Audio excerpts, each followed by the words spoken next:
William Ruto is my name, and I work for the people of Kenya. Great. And Your Excellency, we're here to have a conversation about a review of your presidency, which started some 15 months ago, but also to be also specific to what has transpired in the year 2023. Of course, you've had a lot of activities. You've attended different events. You've spoken a lot about your focus, your vision for the country.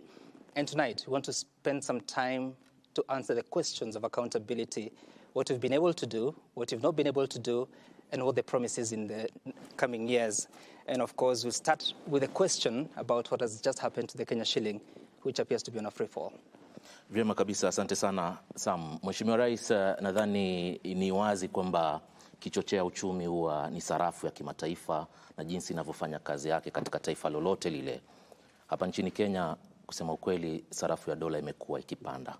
Ni kama free fall kwa sasa, yani hakuna udhibiti ama control yoyote inayoendelea. Kumbuka Mheshimiwa Rais, hii pia inachochea katika biashara za uagizaji bidhaa hapa nchini, biashara zinazoendelea hapa nchini, wafanyabiashara wanaotumia dola, na inachangia sana katika uchumi kuendelea kudidimia kwa sababu unakuta sarafu ya dola iko juu na inadhibiti. Ulitangaza awali kwamba katika siku zichache zijazo dola itaonekana ikishuka chini, lakini imekuwa ikienda 50, 151, 153. Hivi Mheshimiwa Rais, ni mikakati ipi ambayo uko nayo kwa sasa ambayo itakuwa ni ya karibu sana kuhakikisha kwamba unadhibiti hii hali ambayo inaathiri uchumi kwa sasa? Bila shaka uchumi umepanda zaidi, gharama ya maisha iko juu, bei ya bidhaa muhimu ziko juu sana kwa sababu kiwango cha dola kiko juu na hakiwezi kudhibitika. Asante sana Ali Manzu na ndugu wenzako ambao mmekuja kunitembelea. Kwanza nataka niseme nimefurahi sana kupata muda pamoja na nyinyi tuweze kujadili mambo ambayo ni ya muhimu kwa taifa letu la Kenya. And maybe just to answer you so that we are all on the same page. The issue of exchange rate is a factor of many aspects. As you know, I came into office when there was a lot of fluid activity in the space. We had a serious situation caused by COVID. We had a big war in Europe. We have a huge drought, climate change caused by climate change. And all those factors combined to create a situation globally that increase the price of commodities that we import, increased demand for the dollar. And in fact, what has happened is that the Fed, that is the central bank of the US, if you wish, has increased interest rates from 0.25 to 5.25. In fact, in the history of the Fed, this is the steepest interest rate increase in its history. What that has done, and because every country tried, including Kenya, every country tried to enhance liquidity because of the crisis, the COVID, so everybody tried to increase money in supply. In the process, we created a very serious situation of inflation. And when inflation ran away, in fact, for some countries, inflation has gone all the way to 40%, especially in our continent. Our inflation was almost double digit. It was 9 point something. So what the world has done, and which Kenya we are doing, is to manage inflation, to manage money supply. Because if you don't manage inflation, you run into a lot of problems. So what has the US done? They increased their interest rates. And because of the increase on interest rates, there was the demand for the dollar. People who had invested outside the US began to see an opportunity in the US. And so there was a lot of dollars leaving Kenya, leaving other countries, going to the US. What does that mean? It reduces the supply of dollars. And therefore, as compared to Kenya shillings, then the situation went up. Everybody expected that the US would ease on interest rates, on increasing their own interest rates. They didn't. That was the expectation of the whole globe. That's number one. Number two, in Kenya, we were maintaining an artificial exchange rate. You had the central bank governor, Mr. Thuge, say that this interest rate of this exchange rate of 130 that we were maintaining was artificial. I mean, it was maintained using our foreign exchange reserves. What happened? The government of Kenya spent $2.6 billion. That is almost 400 billion Kenya shillings in, supporting the Kenya shilling so that it doesn't go to its actual exchange rate. How did they do that? You sell dollars, Kenya reserves. You sell it to the market so that you increase supply of dollars at a price that is not the actual price, a subsidized price. So this is the central bank. Central bank selling to the market. Yes, the central bank of Where Kenya. are they getting it from? The dollar itself. Our reserves. We have reserves. Yes, the reserves as of that time were just over 4-point-something months. Yes, that is exactly what happened. That's why those reserves came down to 3-point-something months. Mr. President. Today, and let me just finish. So because of that artificial support, when I came in, that is unsustainable. And it is partly why we have a crisis in our economy, because we were doing things that have no market support. So what I decided is we cannot, because it was anyway going to end up in a bigger crisis. So we stopped the artificial supply of dollars into the market. That's number one. We also, and that is why the rates went up. It is better for the rates to be up and they are not supported by artificial. We are not losing any foreign currency as a country. And what has happened is that imports to Kenya have gone down because our exports are now much more attractive. In fact, the people in the tea sector, the people in the coffee sector are earning much more than they were earning before. So what has happened is we are now keeping the exchange rate at a market rate, that we are not artificially supporting it. Yes, Mr. President, we will get to... And what will happen is once the international economic space eases out, the dollars then, the exchange rate will then come down consistent with our own management. Thank you. So in April last year, you did say that you will bring down, or the shilling will come down to about 115. This is an interview on accountability. That shilling has moved from 120.37. We are looking at 153.78 by Friday. And this is the central bank official rate. We also know that this is not the actual rate that actually Kenyans are spending when they go to buy the dollar. You promised that the government-to-government deal would fix this problem. Has it failed? And if so, what really happened? Let me tell you, my brother, if I hadn't structured the G2G deal, the dollar today maybe would be at 250. That's how serious it would be. Why? Because the US Fed kept on increasing their interest rates. And you know very well that we can do the things we have done as Kenya. But we are also subject to the global economy. The G2G deal has worked. If we hadn't experienced an increase in the Fed, the dollar would be at 120 today.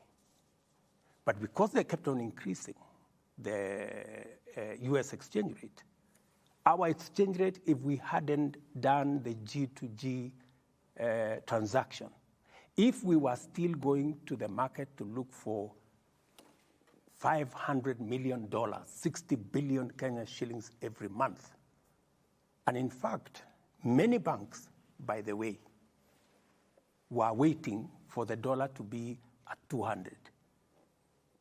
Yeah, they will have to wait for a while because we have done things that nobody expected would be done, and we have managed to make sure that although things are not going the way we had planned, but they haven't gone overboard.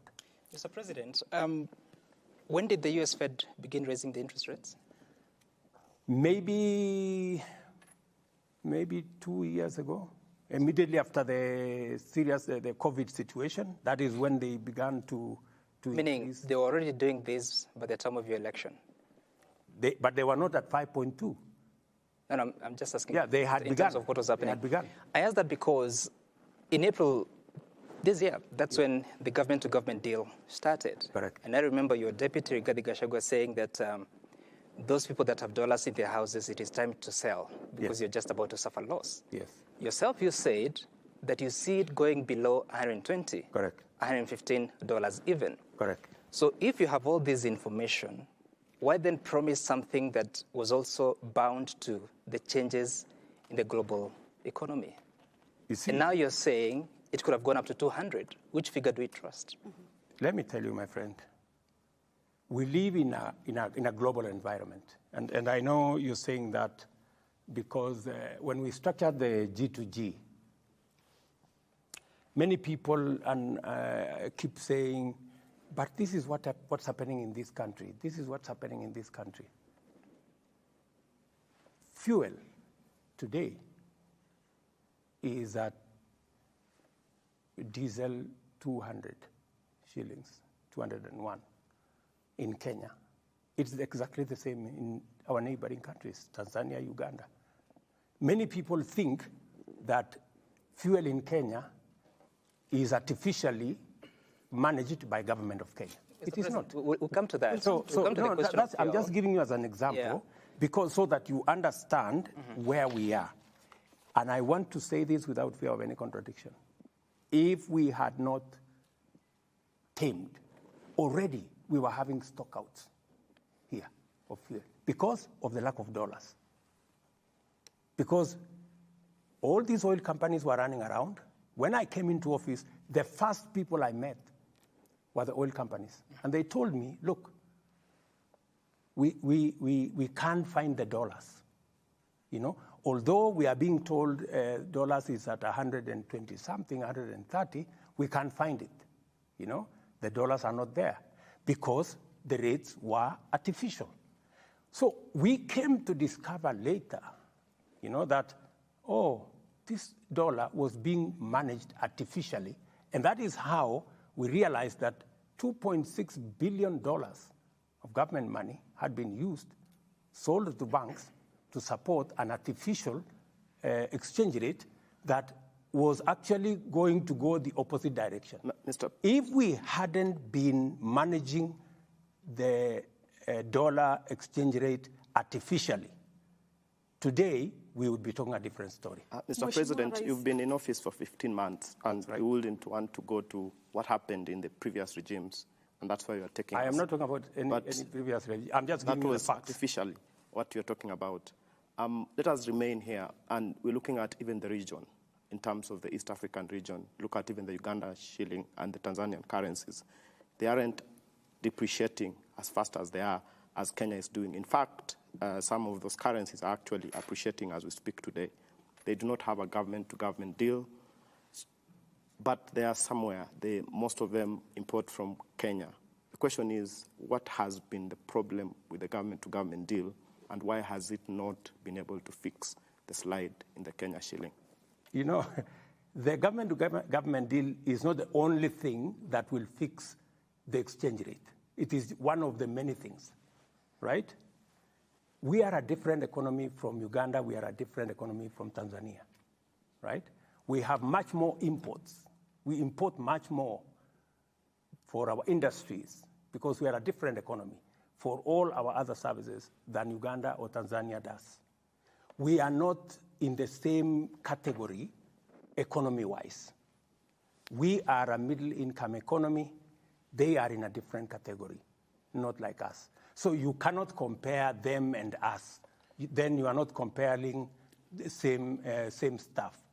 And I don't want us to talk about other countries because then I don't want us to say which country is better than which one. Then, Mr. President, let's talk solutions. Yes. Because this basically drives almost everything, right, in the country. So the question would be what you are doing to strengthen the Kenya shilling. Precisely.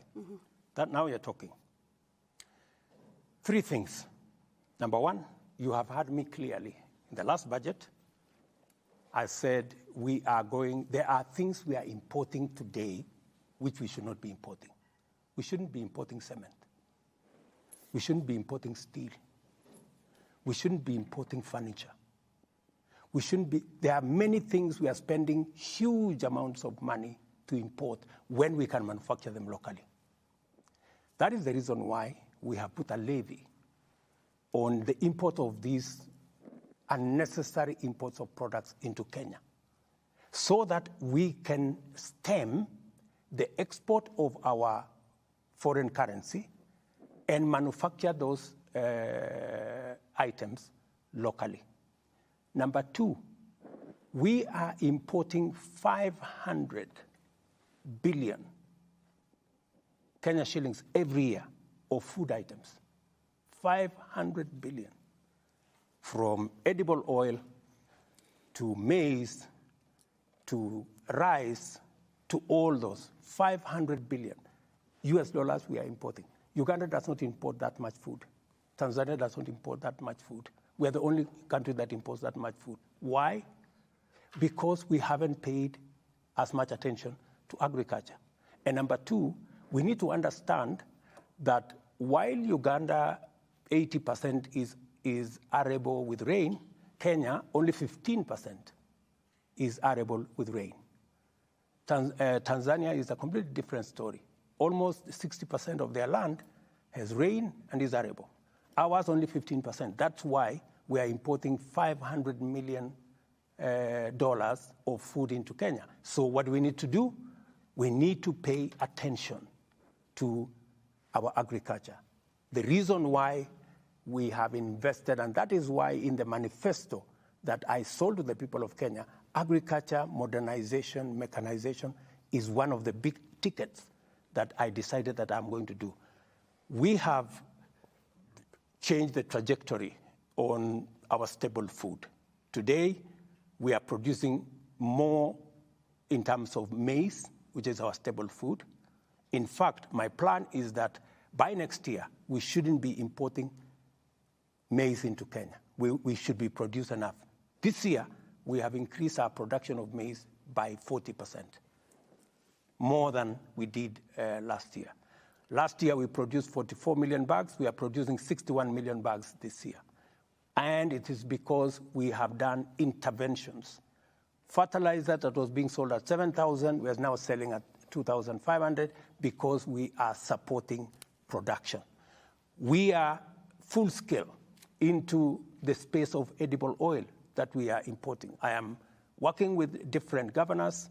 This year, we are working on sunflower, we are working on soya, we are working on palm oil. The president of Indonesia was here. We have agreed on a whole chain because they are the biggest country that we import edible oil from. They are going to work with us to grow palm oil in Kenya. That project is being led by county governments. In fact, it is being led by Gladys Wanga, the county governor of Homa Bay, because it is in the coastal region and around Lake Victoria that we will have the biggest space and the biggest opportunity for us to produce palm oil. We are going to do more around sunflower. We are going to do more so that we also stem the tide of loss of dollars into other jurisdictions because of food imports. So these are the things that I am doing. Number three, I am also looking at how are we going to get more foreign exchange into Kenya. That is why I am working round the clock to make sure that we have more Kenyans working in Kenya, in foreign companies when they are in Kenya, and we are also connecting Kenyans to opportunities outside Kenya. For your information, just so that I conclude, I made a commitment in our plan that we want to increase foreign remittances coming into Kenya, hard currency that comes into Kenya from foreign remittance from $4 billion to $10 billion. It is the reason why we just concluded a diaspora investment conference here in KICC this week. It is the reason why I have signed a bilateral agreement, labor agreement with Saudi, with UAE, with Germany, with Canada, and many other countries. We are exploring possibilities. And for your information, as a result of those, what I have been doing, between now and next month, January, the first 10,000 Kenyans will be leaving to go and work in foreign countries so that they can support themselves and support Kenya, because many countries have established a strategy on how to grow their foreign exchange earnings. Mheshimiwa Rais, tutarudi kwa hilo swala. On the other hand, maybe still on the government-to-government deals, is it giving us as a nation the desired results? Absolutely. 8 months down the line? Absolutely. In fact, that same government-to-government product or program, many countries are seeking to know how they can copy that program, because it is giving us what we couldn't have gotten in a different way. Then how can we control the prices now? You see, fuel, it's been up and down. Right now we're talking of 210, 212 per liter. Ali Manzu. Yes. You heard me say this. The price of fuel is not determined by the government of Kenya. It is not determined by any company. It is determined by the producers.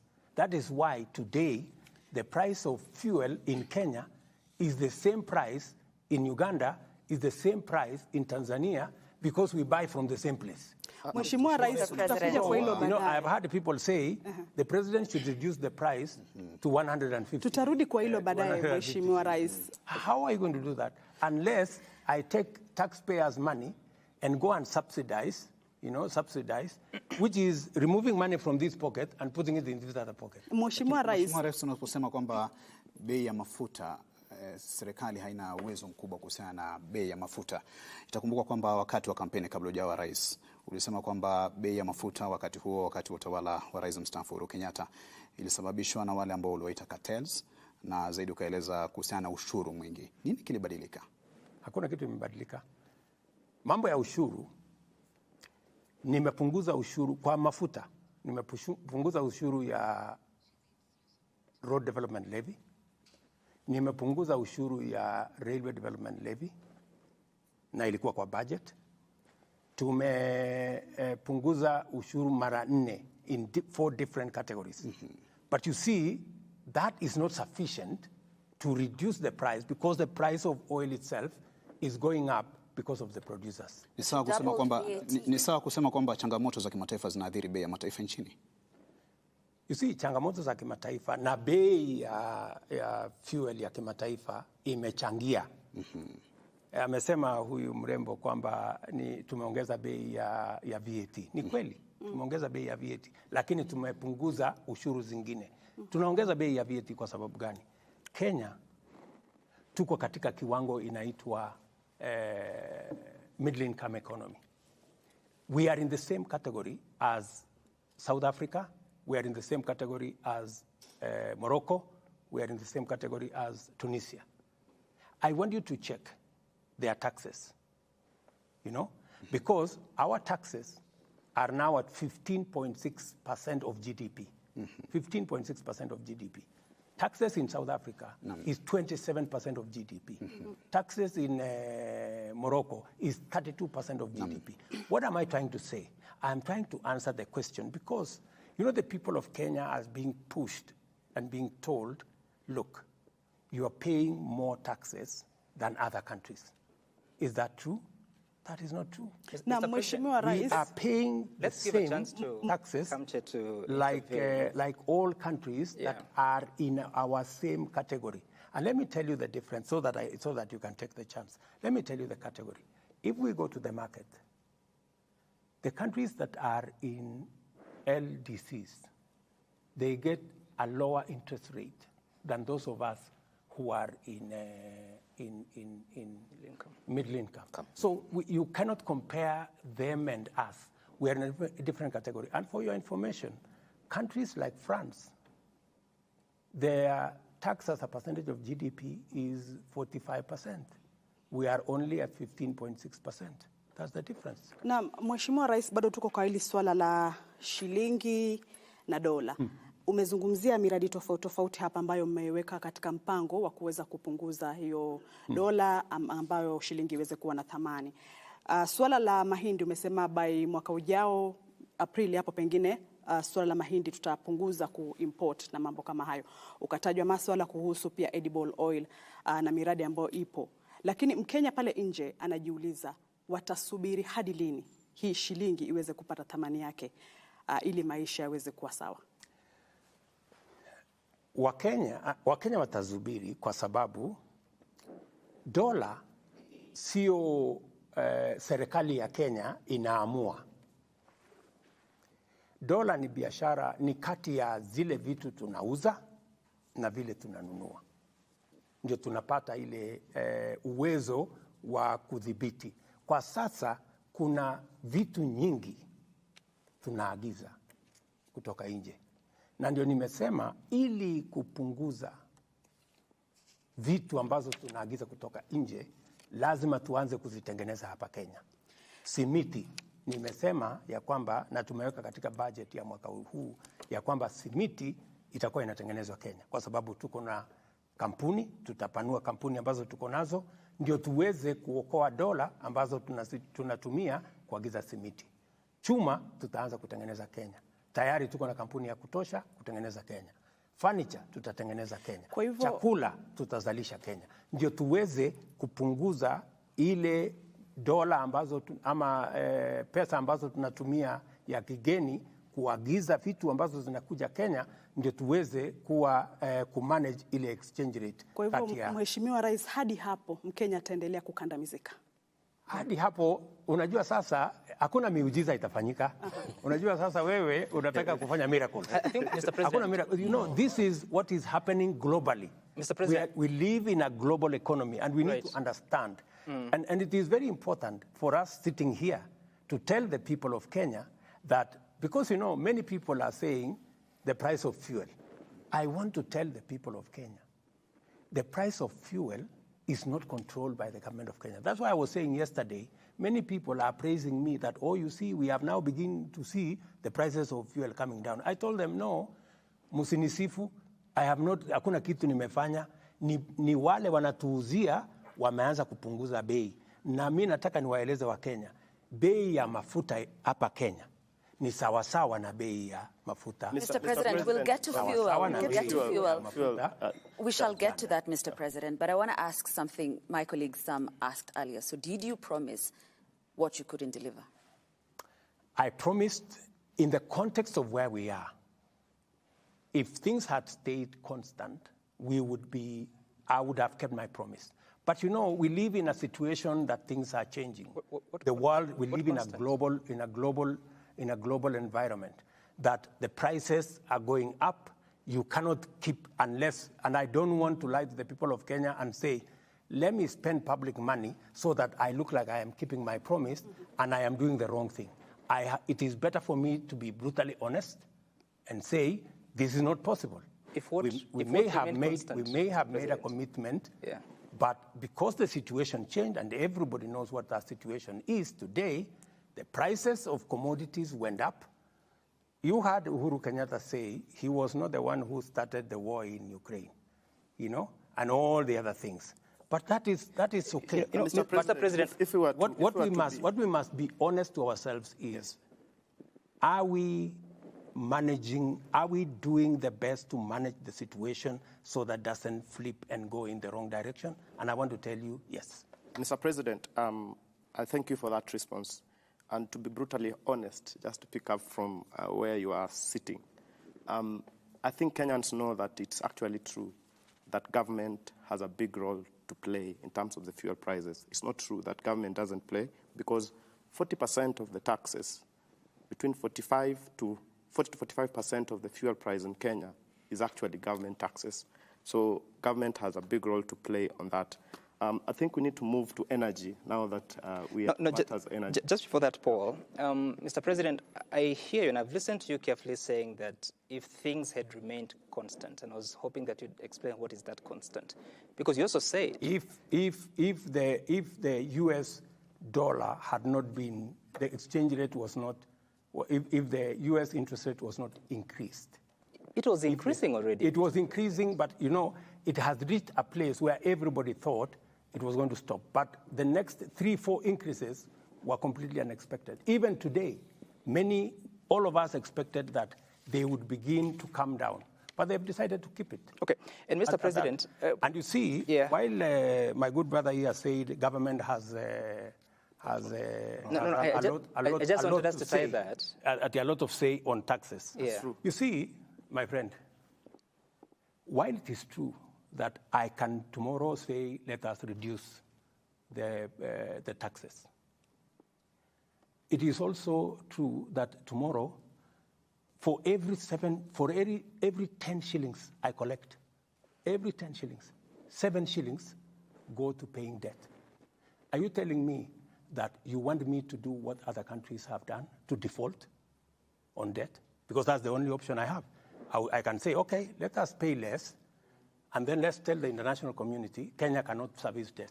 Is that what you want us to do? That would be very... And Mr. President, that's what I was asking you. So precisely, you cannot say, it is simplistic for you to say, yes, the government can, 40% of fuel is taxes. The government can decide tomorrow to lower the taxes.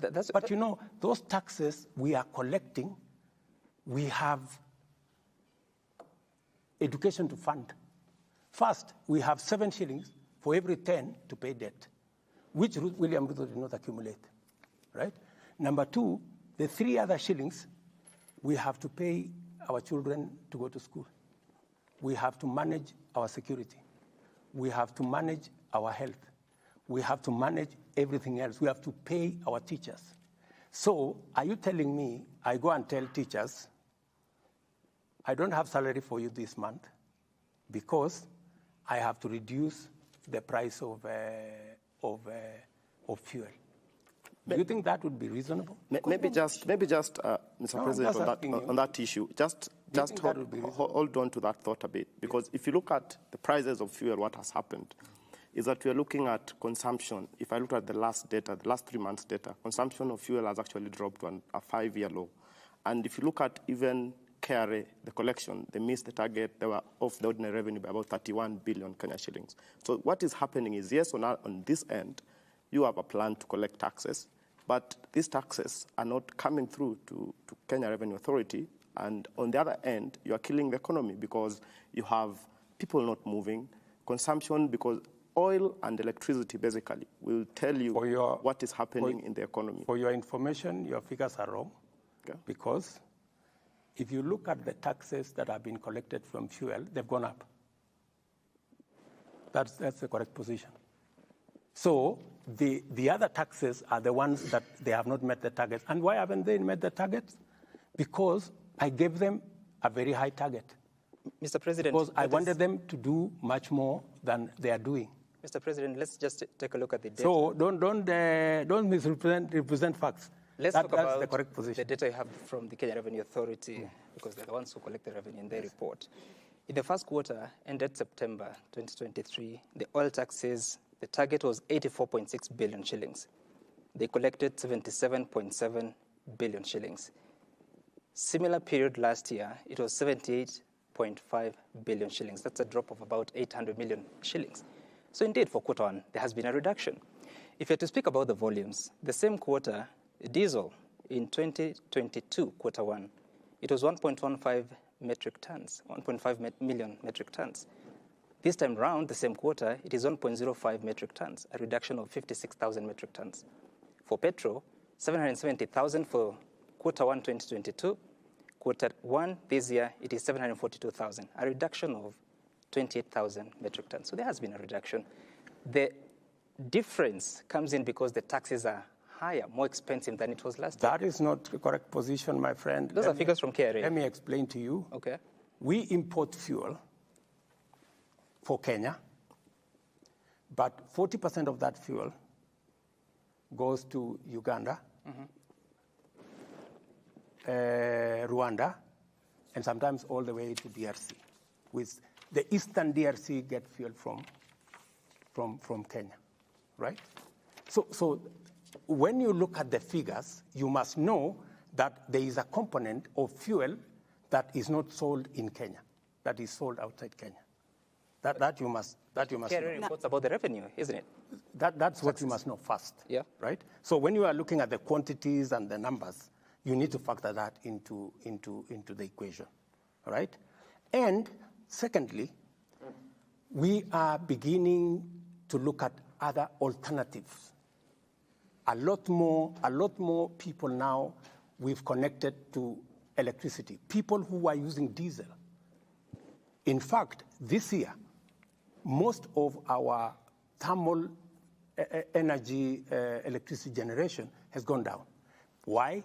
Because we have moved the number of Kenyans on electricity from 2.3 in 2013 to now 9.4. So we have more Kenyans who are not using diesel. We have more companies. We have more infrastructure who are using diesel that now we have connected to electricity.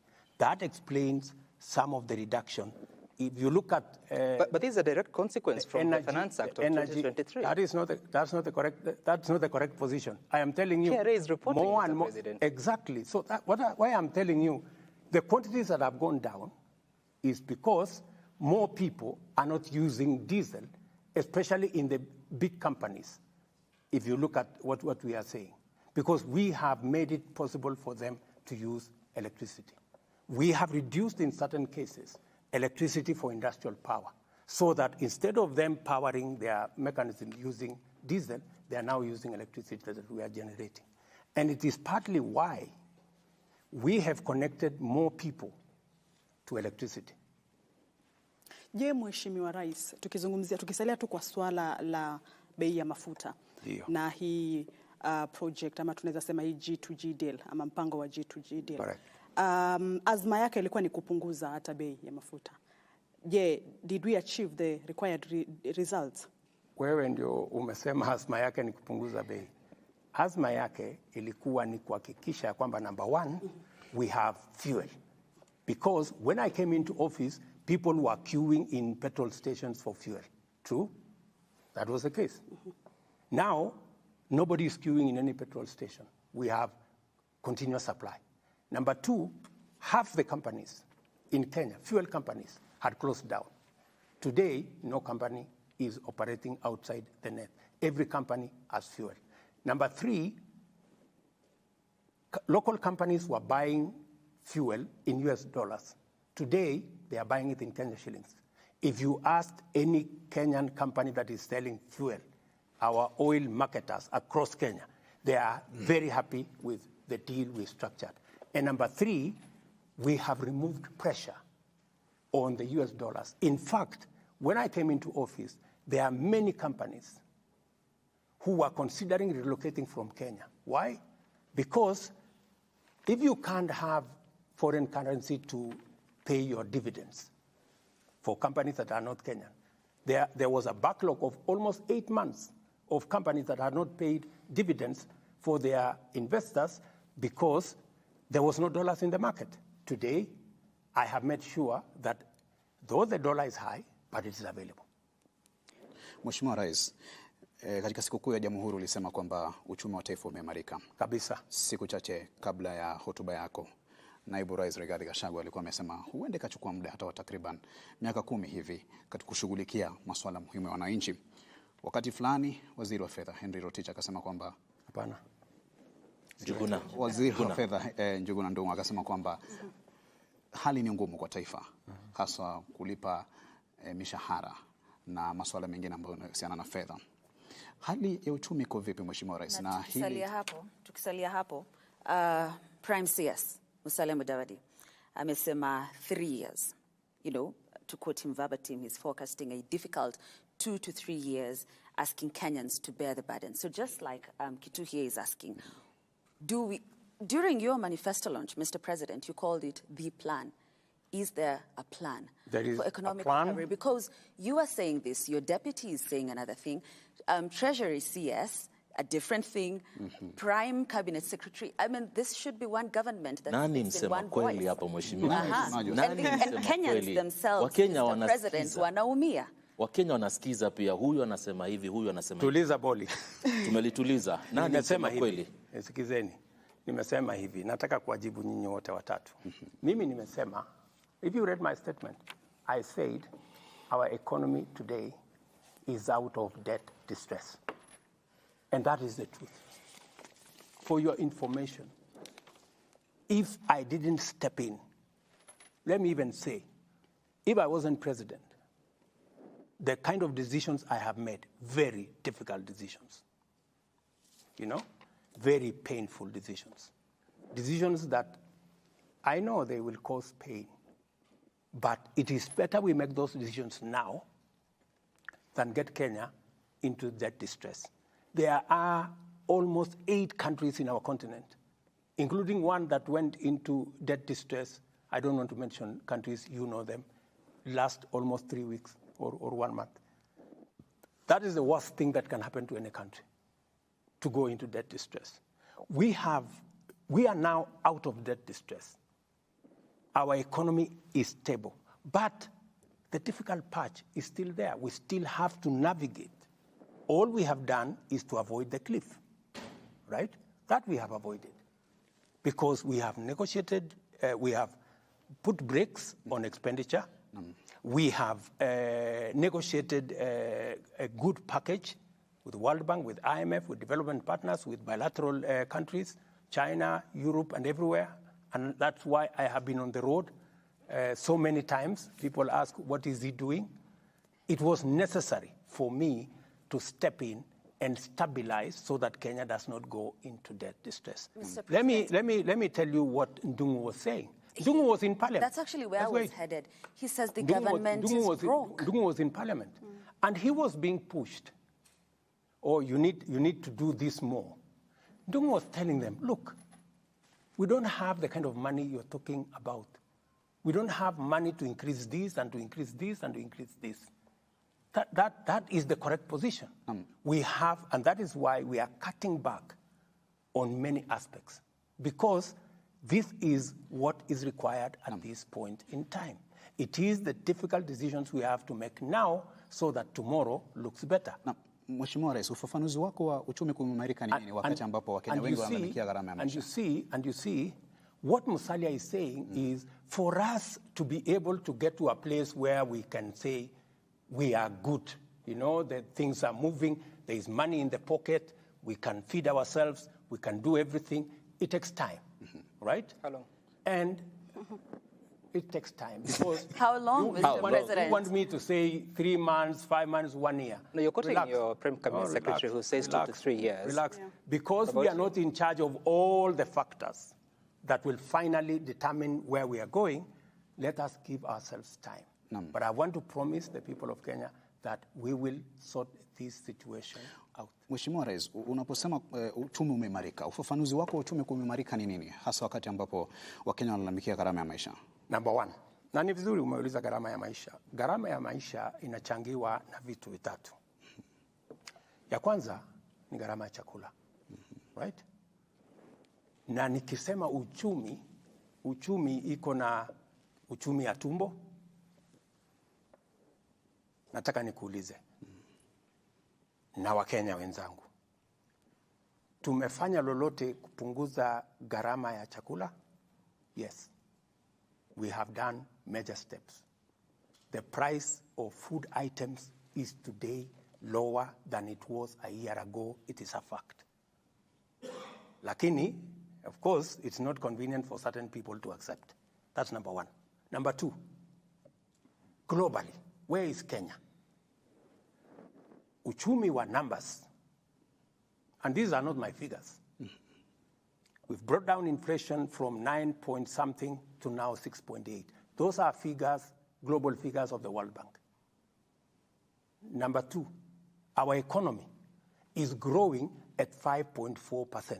Not my figures, World Bank figures, right? In fact, they quote Kenya is the 29th fastest growing economy globally. Those are figures out there. Of course, many people don't want to accept. I know that there is still no money in people's pockets. Uchumi wa mfuko bado ndio bado. Yeah? Utakuwa lini? Are we doing something about it? Yes. That is why we are spending more money in education. Yeah? We're putting more money in education. In fact, this year, we are putting an extra 120 billion in education. To do what? To make sure that we reduce outlay by Kenyans to fund education. Number two, we are putting more money in health. That is why we've passed 4 laws. What do we want to do? We want to make sure every ordinary citizen has a health insurance. Those who are paying 500 will come down to 300. We are going to make sure that we don't leave nobody behind. That is why I am going out of my way to create jobs. Today, as I talk to you, because you need to put money in people's pockets. Today, as I talk to you, 120,000 people are working in our housing program. Today, as I talk to you, we are working on export of labor, making sure that we connect Kenyans to jobs abroad. Today, as I talk to you, we are expanding the space of digital jobs. We just passed the law so that we can create ICT hubs across Kenya. I have already negotiated for digital jobs globally. Kenyans are very good at it. We are going to spread opportunities so that people can put money in their pockets. So that's why I'm saying we need a plan. You know, it is easy to say, let us do quick fixes. We have been doing quick fixes for a long time, and we haven't gotten it right. Many people wanted me to do a quick fix by subsidizing unga. I told them, let us not subsidize unga. Let us promote production. We will eventually get the right results better. Mheshimiwa Rais, awali kulikuwa na mazingira mazuri pengine ya kufanyia biashara. Tunavyoona sasa, sijui kama palikoseka wapi, pengine unaweza kutueleza. Manake kulikuwa na mazingira mazuri ya kufanya biashara. Kuna takwimu ambazo zimetolewa hata na FKE nadhani wakisema kwamba kuna makampuni ama kuna Wakenya takriban 70,000 ambao wameachishwa kazi. Katika serikali yako mheshimiwa, palikoseka nini haswa pale mpaka mazingira ya kufanya kazi yakawa magumu kiasi cha kwamba 84% ya Wakenya wanasema kwamba maisha ni magumu, na hizi ni takwimu ambazo ziko zaidi ya 50 kwa mara ya kwanza katika Mkenya kusema kwamba maisha ni magumu na pesa haionekani. Na tukisalia hapo Mr. President, because it's just based on what she said, are you aware that 87% of Kenyans, your people, Mr. President, that is 9 out of 10, have opted to reduce on personal expenditure because of the current economy? Watu wana opt kutokula, which is what we're talking about, uchumi ya tumbo. They are forgoing food because of the current situation. Good. I want you to read a clip or even a text. It was in the Standard. 10 months after Kibaki became president, the same number of Kenyans said NAC and President Kibaki had made their life worse than ever because Kibaki decided to make the right decisions, not popular decisions, right? 10 months after he was president. we are in the same space. But let me tell you the following, that it is true. We are facing a difficult situation. We are facing a difficult situation because that is the global situation. But are we doing something about it? Yes, we're doing something about it. Is it bearing results? Yes, it's bearing results. The price of food is coming down because of our intervention, by God's grace. The global economy is appreciating what Kenya is doing. Let me go to FKE. FKE said 70,000 Kenyans have lost jobs or have gotten out of jobs. Part of those 70,000 Kenyans, for your information, are teachers who are working in private schools, who we have hired as government. Now they are teaching in, we have hired 56,000 teachers as teachers. We have hired an additional 120,000 people working in our housing program. We have a plan to make sure that we keep increasing. We have only 31 sites of our housing program. We have another 34 that will be rolled out the first quarter of next year. By the end of next year, we will have between 200 and 250,000 Kenyans working. So the economy is adjusting towards where we want to go. We do not want to be an export destination for others. We also want to produce what we should be producing. And that is why we are working on the difficult patch for now so that we can stabilize the future. Kwa hivyo Mheshimiwa Rais, unakubali kwamba Wakenya 70,000 kweli walifutwa kazi ama walikosa kazi? Sikubali, wao ndio wamesema. Mimi nimekuambia. Na wakaandikwa na serikali. Kumaanisha ni makampuni yaliyo humu pengine yalifunga wakatoka ndo wakaja wakaandikwa na serikali, ama hawa walikuwa ni wa kutoka wapi? Waacha sasa nikwambie, wale wamesema, yale wamesema. What I have told you is what I can vouch. Have I hired 56,000 teachers? Yes. Are there 120,000 people working in our housing program? Yes. So as to what on FKE side, you need to verify the figures. Mr. President, Sam, just 1 second. You have talked about pain and that Kenyans need to, appreciate the pain and the process like President Kibaki did. And State House and where you sit, you set the tone for whatever government agencies and officers below you do. That's correct. And you are asking Kenyans to be patient. You're asking Kenyans to tighten their belt. But if you look at your administration and State House, to be specific, and other officials, look at foreign travel has been up 26% just this ending quarter to 1.1 billion. And Kenyans are feeling quite taxed. And the hustlers that you represent are looking around the numbers that we are discussing today, and they're wondering, where have we missed this? Because on one end, you're asking Kenyans to be, to bear with government, to tighten their belts. The Treasury is saying things are bad. You're saying you're preventing us from, going off the cliff. But on the other end, the extravagance in government is really still heavy. How do you reconcile these two situations? I will answer you this way. Go and look at the budget. We have cut by 50% the budget for travel and entertainment. 50%, right? In the supplementary budget, just go and check the figures. That is about 11 billion shillings that we have reduced. Have I traveled more than the former presidents? Yes. And I have traveled not as a tourist. I have traveled to sort out the matters of Kenya. If I didn't package what I have packaged to salvage our country from going over the cliff, we'd be talking a different story. Would you rather I sit in Nairobi and see Kenya go down, or would you rather I go to America And America has really supported us in making sure that we structure a deal with World Bank and IMF. Would I travel to China to make sure that we structure the bilateral deal that will see all our roads come back?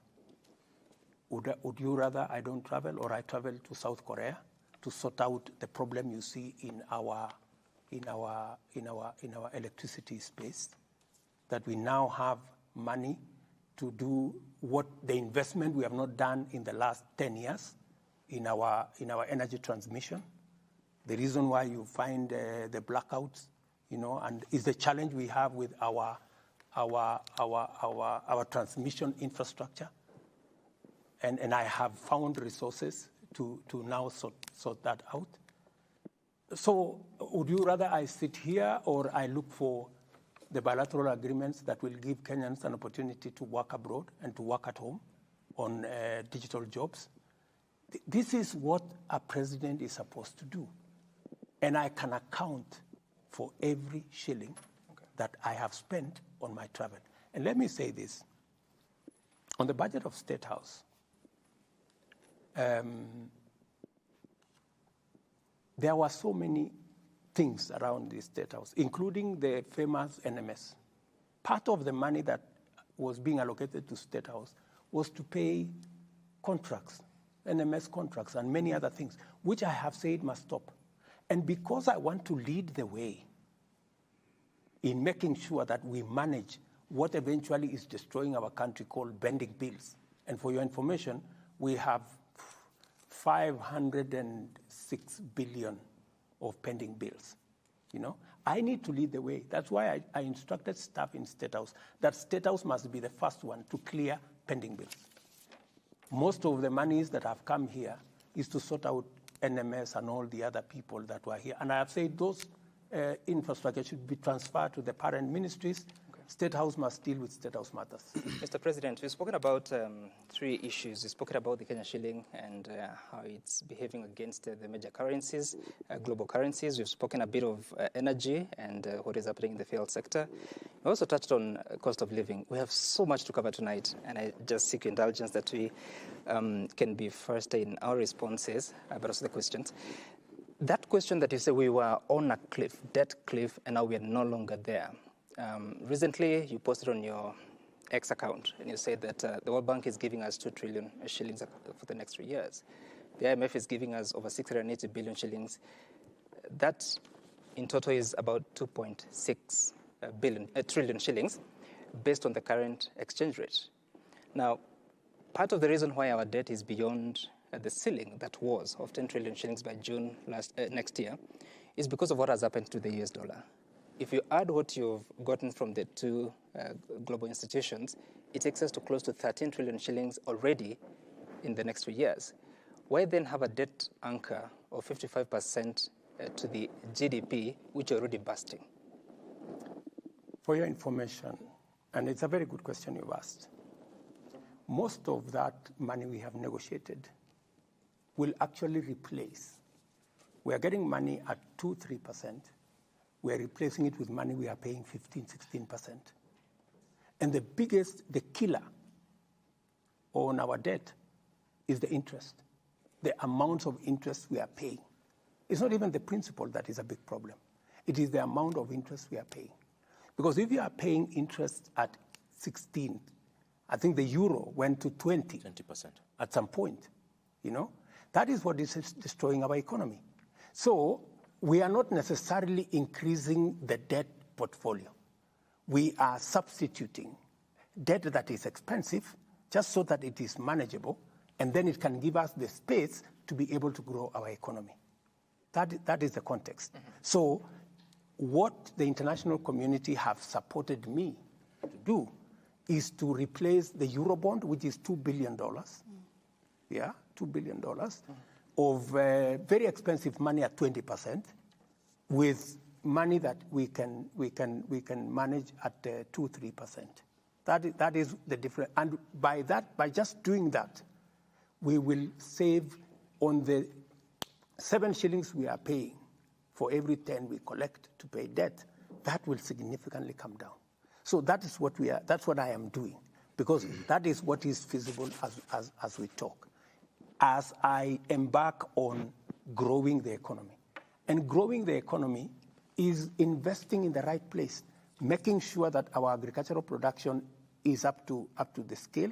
It is the reason why I am improving the whole agriculture chain. I'm building 400 markets. I promised Mama Mboga that they will do a business in a good place. Building 400 markets.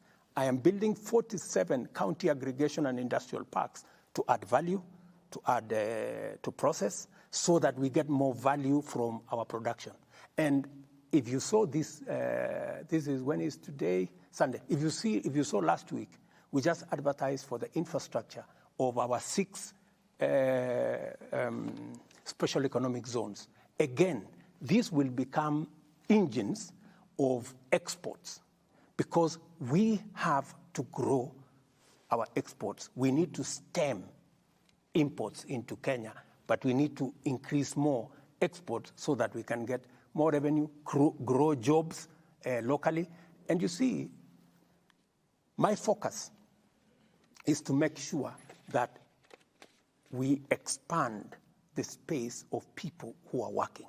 And it is going to be deliberate. It's going to be difficult, but it must be deliberate. That is why housing is one plank where we're going to create jobs. Agriculture is another space in the special economic zones and the exports, and that space we're going to grow jobs. The digital space, which I have negotiated with Facebook, I've negotiated with Meta, for us to have digital jobs in Kenya. You already know that the number of people who are working in the digital space, and we are going to export more labor. As I talk to you here, there are people being trained in NYS today for people who are on the space of export of labor, because we have to have interventions. We have to have. I mean, it is different. They are nurses. There are adverts that the Ministry of Labor goes out to look for them. Mheshimiwa Rais, kuhusiana na ada ya nyumba umeitaja, unafahamu kwamba kuna Wakenya wengi bado hawajaridhia, licha ya kwamba kuna agizo kutoka mahakamani, na nakumbuka juzi ukiwa kwenye mkutano wa diaspora pia ulisisitiza ukasema kwamba housing levy lazima itekelezwe na kadhalika. Hebu tuelezee, kuna mabadiliko yoyote baada ya mahakama kutoa agizo lake na wewe kuendelea kusukuma kwamba ni sharti Mkenya atozwe hii ada ya nyumba? Mahakama walisema hivi. Mahakama walisema hii ada ni sawa kama Wakenya wote watalipa. Right? That's what they said. They said it should not be discriminatory. Mr. President, they didn't say that. Kuna mkakati they said it is as it is discriminatory. And therefore unconstitutional. No, you're interpreting. The problem of unconstitutional was made by the media. No, they said it's null and void. So if it is unconstitutional, why did the court say we should continue to collect? Because there's an application for stay orders. How do we continue? No, how do we continue to do unconstitutionality? No, Mr. President, at least you can agree on what the court said. Yes. And the court said that we've looked at everything and we arrive at the decision that this is discriminatory. Because of that, it doesn't agree with the constitutional Article 10 on governance. And therefore it is null and void. No. Kingine ambacho labda Mheshimiwa Rais nikuongezee, ilisema mahakama pia ilisema kwamba hakuna mkakati maalum kupitia KRA jinsi fedha hizi zitakusanywa. Absolutely. Now that is what they told us to fix. And that is why we now have a law in Parliament. What the court said there are institutions that are not paying. There are groups that are not paying, that are not paying in the current setup. And we have said we are expanding the net of the payers. It will give us actually more money so that we can do more houses, which is a very positive thing that the court has done. And they have said establish a mechanism how this money will be used. We have put a mechanism in law how it's going to be used. Let me tell you, good people, we can argue about this or that or the other. My question is, do we have a problem of housing in Kenya? Yes. Do we have a problem of jobs in Kenya? Yes. Can we sort out? Because, it is one thing to argue, even if you are a judge And I am sure that is what went through their minds, because the judges are also Kenyans. They know we have millions of young people out there who are jobless. A story was carried, for example, in one of the media houses here. I think I saw it on KTN, saying the crime rate in Ruiru has gone down because there are many people working in the housing program in Ruiru. I did not make the story. It was in KTN, and that is the truth. So even as you sit as a judge, even as you ask me a question as a journalist, we are discussing housing. Housing is an opportunity to do three major things. Number one, to create jobs. Is it a good thing for us to create jobs? These are not the children of William Ruto. These are the children of all Kenyans that will work. They will work as architects, they will work as engineers, they will work as carpenters, they will work as masons, they will work in whatever field. Some of them will be working in factories that are creating steel. Some of them will work in factories that are making for us cement to do the houses. Is it a good job? Is it a good thing? Do we have a problem of unemployment in Kenya? Yes. We need to sort it out. It has to be sorted out somehow. Number two, do we have a problem of industrialization? Do we have a problem of manufacturing? Yes. How do we create more manufacturing jobs, if not through programs like housing? How do we reduce the problem of land fragmentation, where land that is supposed to be used for agricultural productivity is now being subdivided for people to live? If we provide alternative housing, we will save the land that is going to settlement. We will use it to produce food so that we stop the slide into food insecurity, and we begin to tame the problem of high prices of food. Mr. President, these are obvious, and that is why I am very confident that the court will look at what is the public interest, what is the public good that comes with housing. Let me ask finally, to own a house in Kenya today, you need to have 4 million, 5 million, the simplest, the cheapest house. We are giving an opportunity through this affordable housing program for a mamamboga or a boda guy to buy a house of 400,000 where they can pay 4,000 shillings a month and eventually own a house. I mean, we are giving dignity to every Kenyan. And let me tell you, finally, housing was a program that was in the UDA manifesto, the Kenya Kwanza manifesto, 1.5%. It was in Azimio manifesto, 1.5%. Yeah, it's not, and we all know that it is the right thing to do because other countries have done it and they have made a big difference. We have had this housing thing for as long as I have been a politician, but nobody has had the courage to implement it.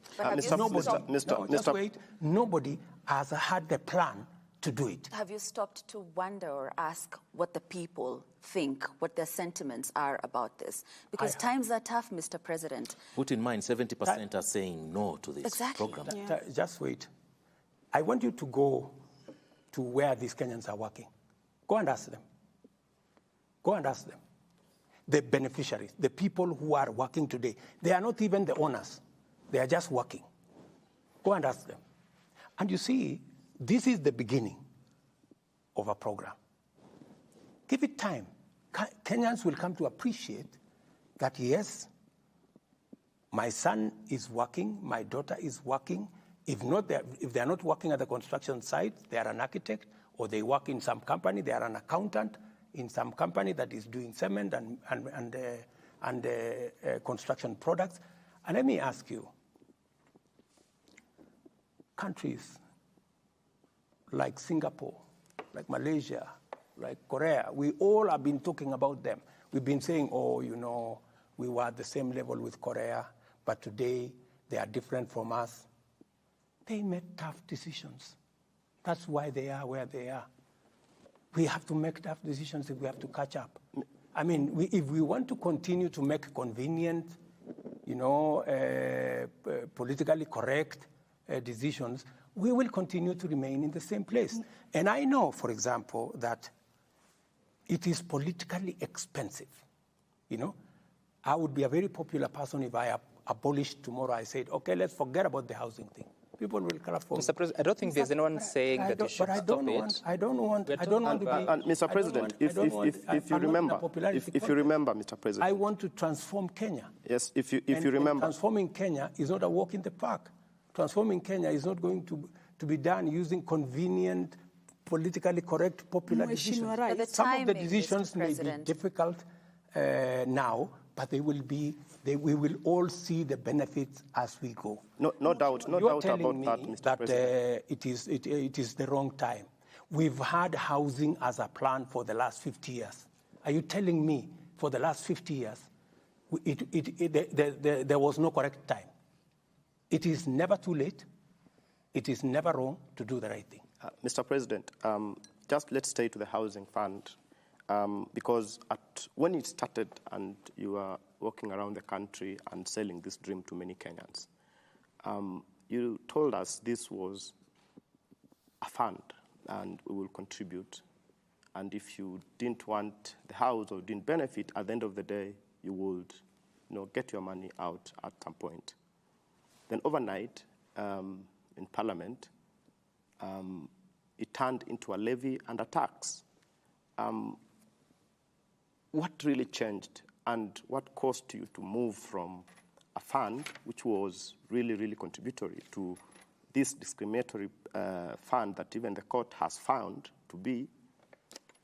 And does this mean that this plan changed overnight, or what really happened to cause you to make these changes? And just to stay on that point, was it necessary that we would start all these funds together in terms of, was it a must that you start the housing fund? You are here fighting the fire of housing. Again, you start the health crisis. Before this is done, even it's off, you are dealing with the taxation, And because of that, nearly every government agency is now waking up with taxes. So you find, levies going up by 3,900%. You find even pets now they're going to be taxed. And Kenyans are wondering, what has happened? Do you feel that you're out of touch with the people that you lead? Because then it will explain some of the decisions that you're doing. Thank you very much for asking that question. Let's start with the levy. I proposed a fund. Yeah? There is a principle in Kenya today called public participation. It went to public participation. And Parliament, when coming from public participation, came and said it should instead be a levy, right? And as president,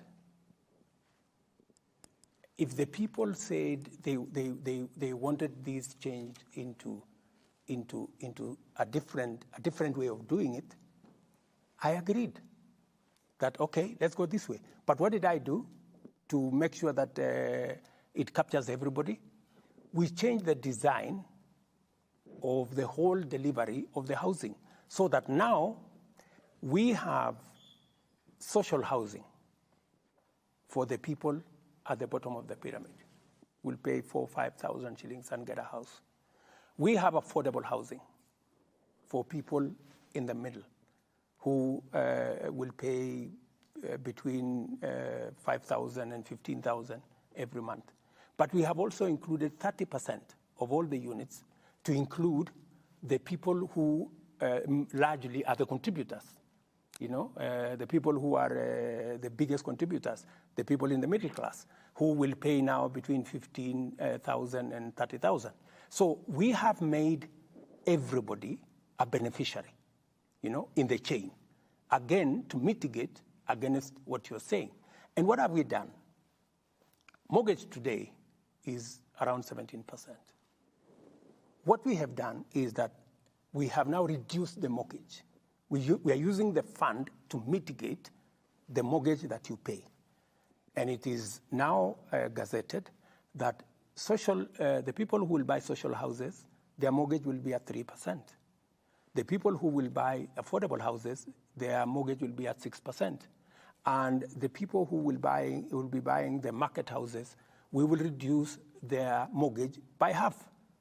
Even you, instead of paying 18%, you will now have an opportunity to pay at 7%. So that way, we have carried everybody, making sure that everybody who is paying has a chance to own a house. And that is how we are delivering. Mr. President, on the question of accountability, because it is good that you highlight what happened to the public participation, and you say that Kenyans said they don't want it as it was structured at that time. You also attribute responsibility to Parliament that they decided it should be a levy. Then you say, yourself, you said, let us change how it works. So I see a bit of distribution of responsibility. But did Kenyans tell you they wanted to be a levy or a tax? What Kenyans told me is that they want jobs. Yeah? On that particular question, Kenyans the participation me, was on the housing levy, Mr. President. But you know, when Kenyans tell you they want jobs, it is you as a leader to figure out where those jobs are going to come from. And so you presented a housing levy in the finance bill of 2023. I presented to the people of Kenya housing, and I told them I am going to create jobs using this housing. And they agreed with me. And I have created jobs using housing. The mechanism of delivery could be this way or that way.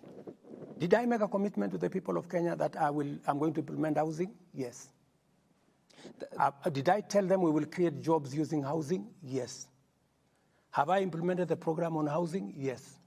Have I created jobs using housing? Yes. That you did and you are doing. And you see, Mr. President, sorry for this, but Mr. President, you are saying that you promised all those things and you are doing. But when people tell you, we don't want it, it is too expensive for us, you change it from a levy, from housing fund, from a contribution to a tax that is not even, you can't recoup it after the 7 years. How did the translation into that become? You see, Sam, you know, you're splitting hairs. I'm not splitting. Yes, you are. Because what you are saying, you're trying to find fault. What is the greater good? What is the national interest? I mean, to you, does creating 120,000 jobs register anything good? It is a good thing, but I'm asking you about public participation in the Constitution. That's making sure that an ordinary person who would otherwise never have a chance to own a home, now they have a chance to own a home. Does that make sense to anybody? Yes, it does. And the so you see, if you pass an exam with 80%, it's an A, my brother. It may not be 100% what I wanted, but it is 80% what I wanted. It is doing 80% of the job. Surely give me some marks. Mr. President, the question is at what cost? At what cost, Mr. President? Because granted, the people told you they need jobs. This means they do not have the jobs. This means they do not have money in their pockets. And in response, what you're doing is taxing them further. But let me ask you, my dear sister, the people who are working today did not have a job, right? Those are the people in the street. They didn't have a job. The people who have a job have had to pay 1.5%.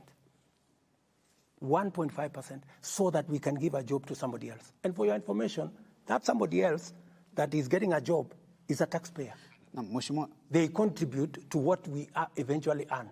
Is it too much for us as public servants who earn a salary to give 1.5% of our salary so that somebody else, another Kenyan, who is also a taxpayer, who also deserves something, they don't have a job because the job maybe they would have, I have. But I'm being asked, contribute 1.5% so that that other Kenyan who is walking in the street can have a job. But it's not just that, Mr. President. Let me just finish. They too can own a home the same way you own a home. I don't think that is being asked. It's not just that, Mr. President. Bado hujalijibu la mwenzangu Wafula pale. Amesema iweje wakati huu ndio munaleta tuseme hizi taxations nyingi, mumeanza na affordable housing na bado hatuja elewa vizuri zaidi, tuko kwa health, bado tunajaribu taxations. Kwa nini zimekuja kwa wakati mmoja kiasi cha kwamba Mkenya anasikia uzito? Kwa nini isikwende step by step kiasi cha kwamba hata Mkenya atajua ni kweli tunasonga mbele, lakini si finyiki, maisha yako sawa? Wacha nikueleze. Mambo ya health kwa mfano. It is the profiling, it is the spin that you people are many people, let me not accuse you, many people are spinning it. What are we doing? What are we doing in health? We are saying in health, we want to reduce those who are, and they are, by the way, the majority of the people who are, when I spoke about hustlers, people thought I was not serious. I was very serious. That is why I am saying, those of us who have a job, let's contribute 1.5% good people, so that those of us who are hustlers, the people in the street, can, even them, they can have a job. They now have 120,000 of them on a job. That's number one. On this, on the health, what are we doing?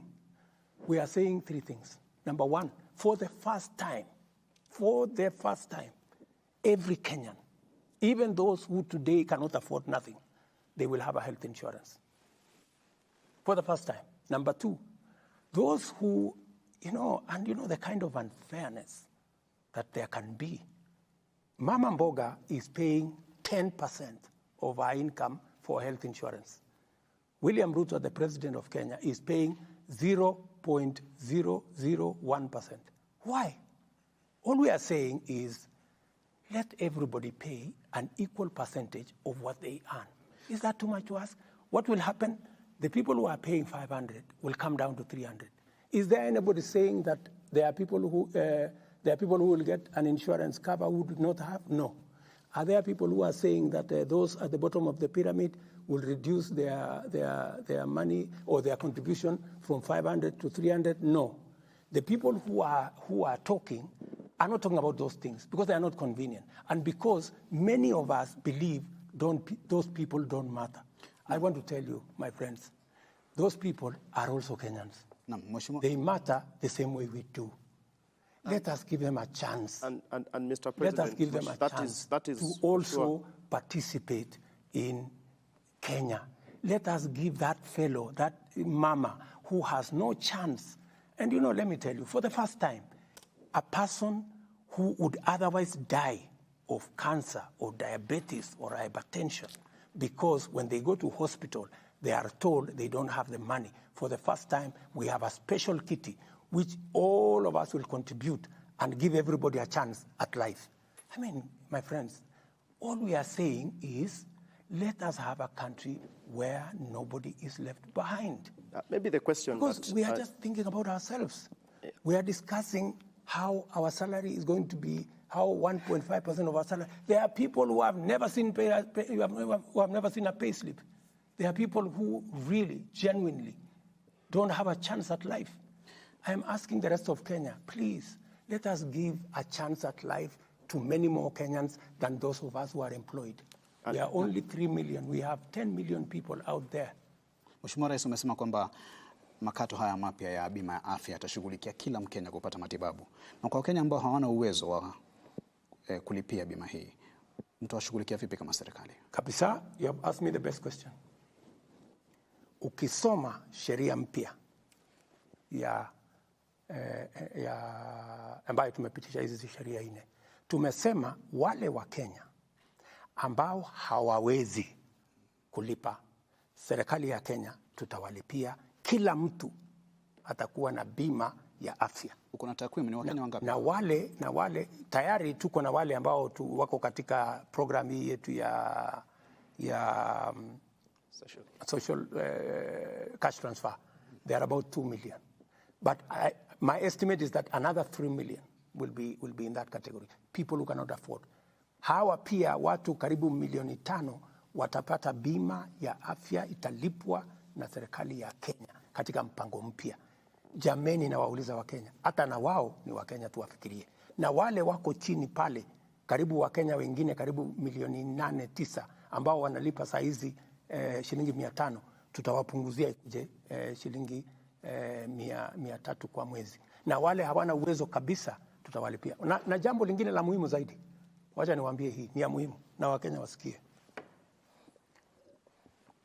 Pesa ya NHIF kwa sasa karibu 50% inabebwa na watu wanafanya kitu inaitwa fake claims.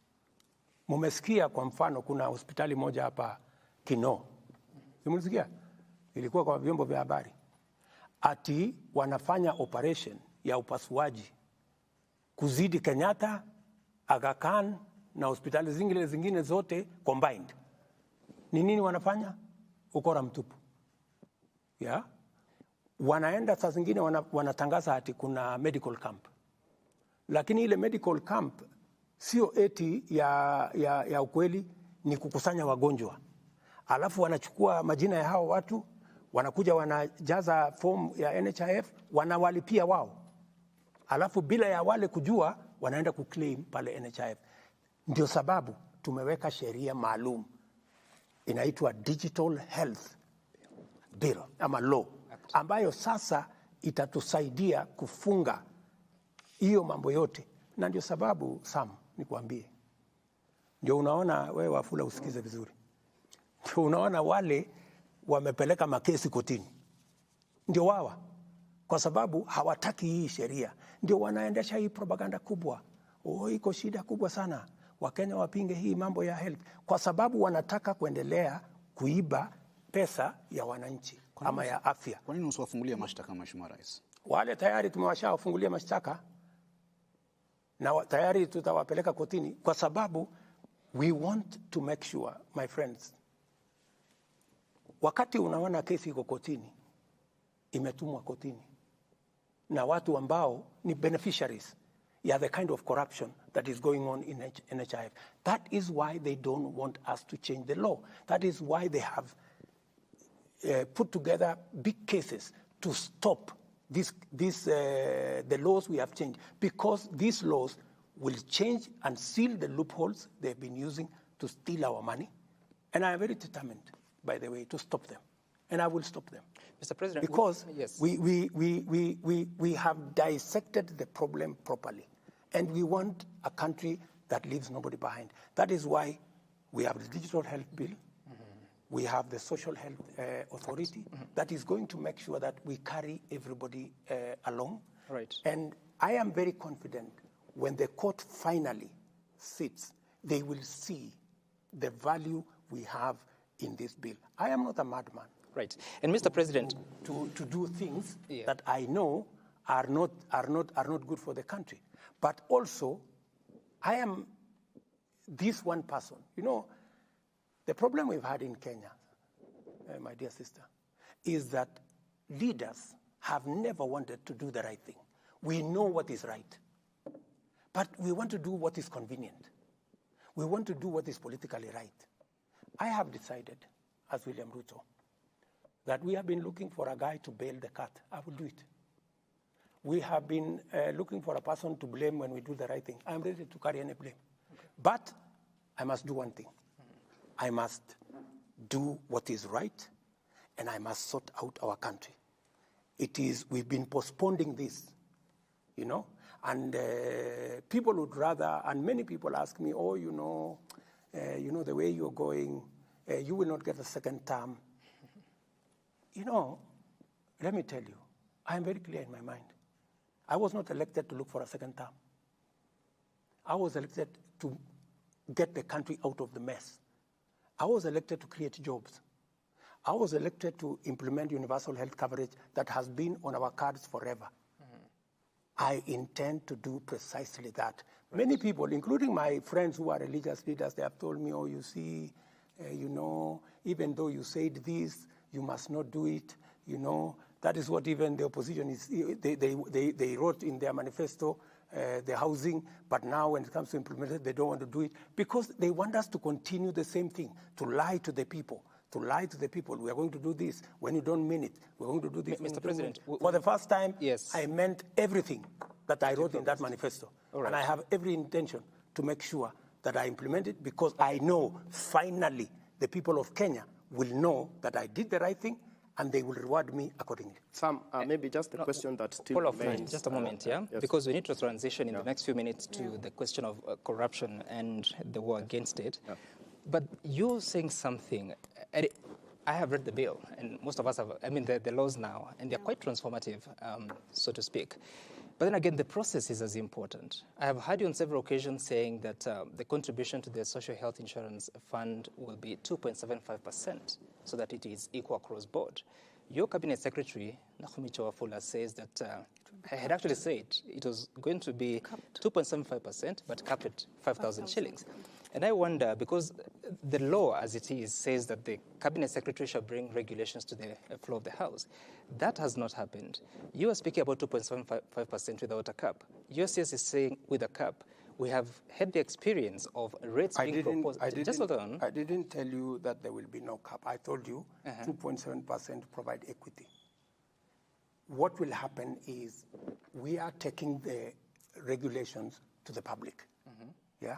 Because that's what is required of us. So what is the rate? And many Kenyans, it's 2.57, it's 2.75. Many Kenyans will speak to it. You know, whatever Kenyans will speak to it, they will look at it this way, they will look at it that way. It will go to Parliament. Parliament will speak to it. Finally, the final product will come from public participation. And that is the essence of my question, Mr. President, if I may conclude it. That is the essence of the question, because Kenyans will speak. It will go to the floor of the House. They spoke on housing levy. It went to the floor of the House. It was changed, totally different from what was taken to the people. How shall we trust the process? You know, that's what democracy is all about. You know, many people actually have told me, what you're trying to do in Kenya is not possible. Because many countries that are democratic, you cannot do this. For you to do this, you have to be like country X, where the president says, and it's final. You know, that is what happened in other countries. I don't want to mention countries.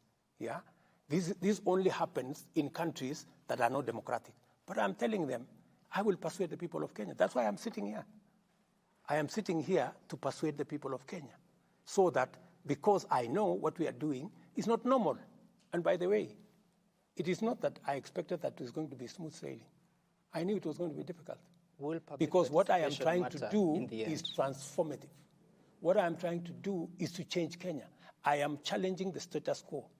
I am challenging what has always been there, the norms. And that's why even you guys, you look at me and you're wondering. But, you know, that's how we're going to change a country. Changing a country is not a walk in the park. Utahusisha wananchi katika hili swala? Kabisa, si ndio nimekuambia. Saa hizi tumepublish regulations. Sasa imeenda bila mabadiliko yoyote kama imeenda kwa wananchi. Na je, hisia za mwananchi utazisikiza ama utazikumbatia? Vile wananchi walibadilisha housing levy, si nilikubali. So ikienda bunge, ikienda kwa wananchi wenyewe waseme. It is not citizens that changed it, it is parliament. It's parliament. You should go and read the public participation report. I read it, and majority of them were opposed to the introduction of it. Read it again, and Parliament took into account the views of the people who went to for public participation. And you see, Parliament is also an independent institution. You want me to dictate to Parliament, and I will not, Sam. You know that's not possible. Mheshimiwa, naomba tuendelee na mjadala sasa katika swala la vita dhidi ya ufisadi. Umekuwa na umetoka kifua mbele, baadhi ya hotuba zako katika kipindi cha wiki moja pia imesisitiza sana swala hili la vita dhidi ya ufisadi. Lakini kwa upande mwingine hizi asasi ambazo zimepewa majukumu ya kutekeleza vita hivi pia ni kana kwamba vinasukumwa huku na kule. Kwa sababu gani? Nitakupatia mfano. Kesi ya Kimarer na Aror hivi majuzi imetaja kuwa hakuna ushahidi wa kutosha. Kulikuwa na jitihada pale za tume ya ufisadi na maadili nchini katika kuhakikisha kwamba wanatengeneza kesi. Je, ina maana kwamba asasi zako kuna baadhi zinalegea katika kutekeleza wajibu wake, kwa mfano afisi ya DPP?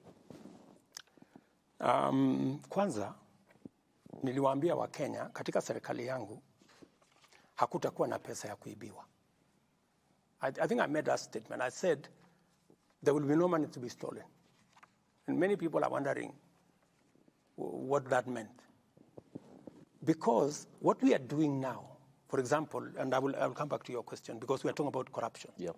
How do we put mechanisms in place to stop theft, corruption, pilferage? And I have told you the greatest enabler that is going to make us overcome the challenge of corruption is through digitization. It is the reason why I embarked on digitizing government services. From 350, now we are at 14,000. We were collecting 60 million on e-citizen every day. Today we are collecting 600 million every day.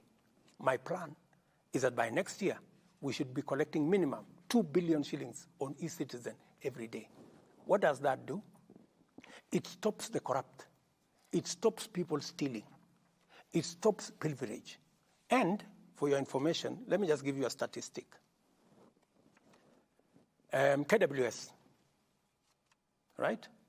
Their budget for a whole year was 4.3 billion, but given them actually a budget of 4.5 billion. In 6 months, because of e-citizen, in 6 months, they have collected 4.3 billion.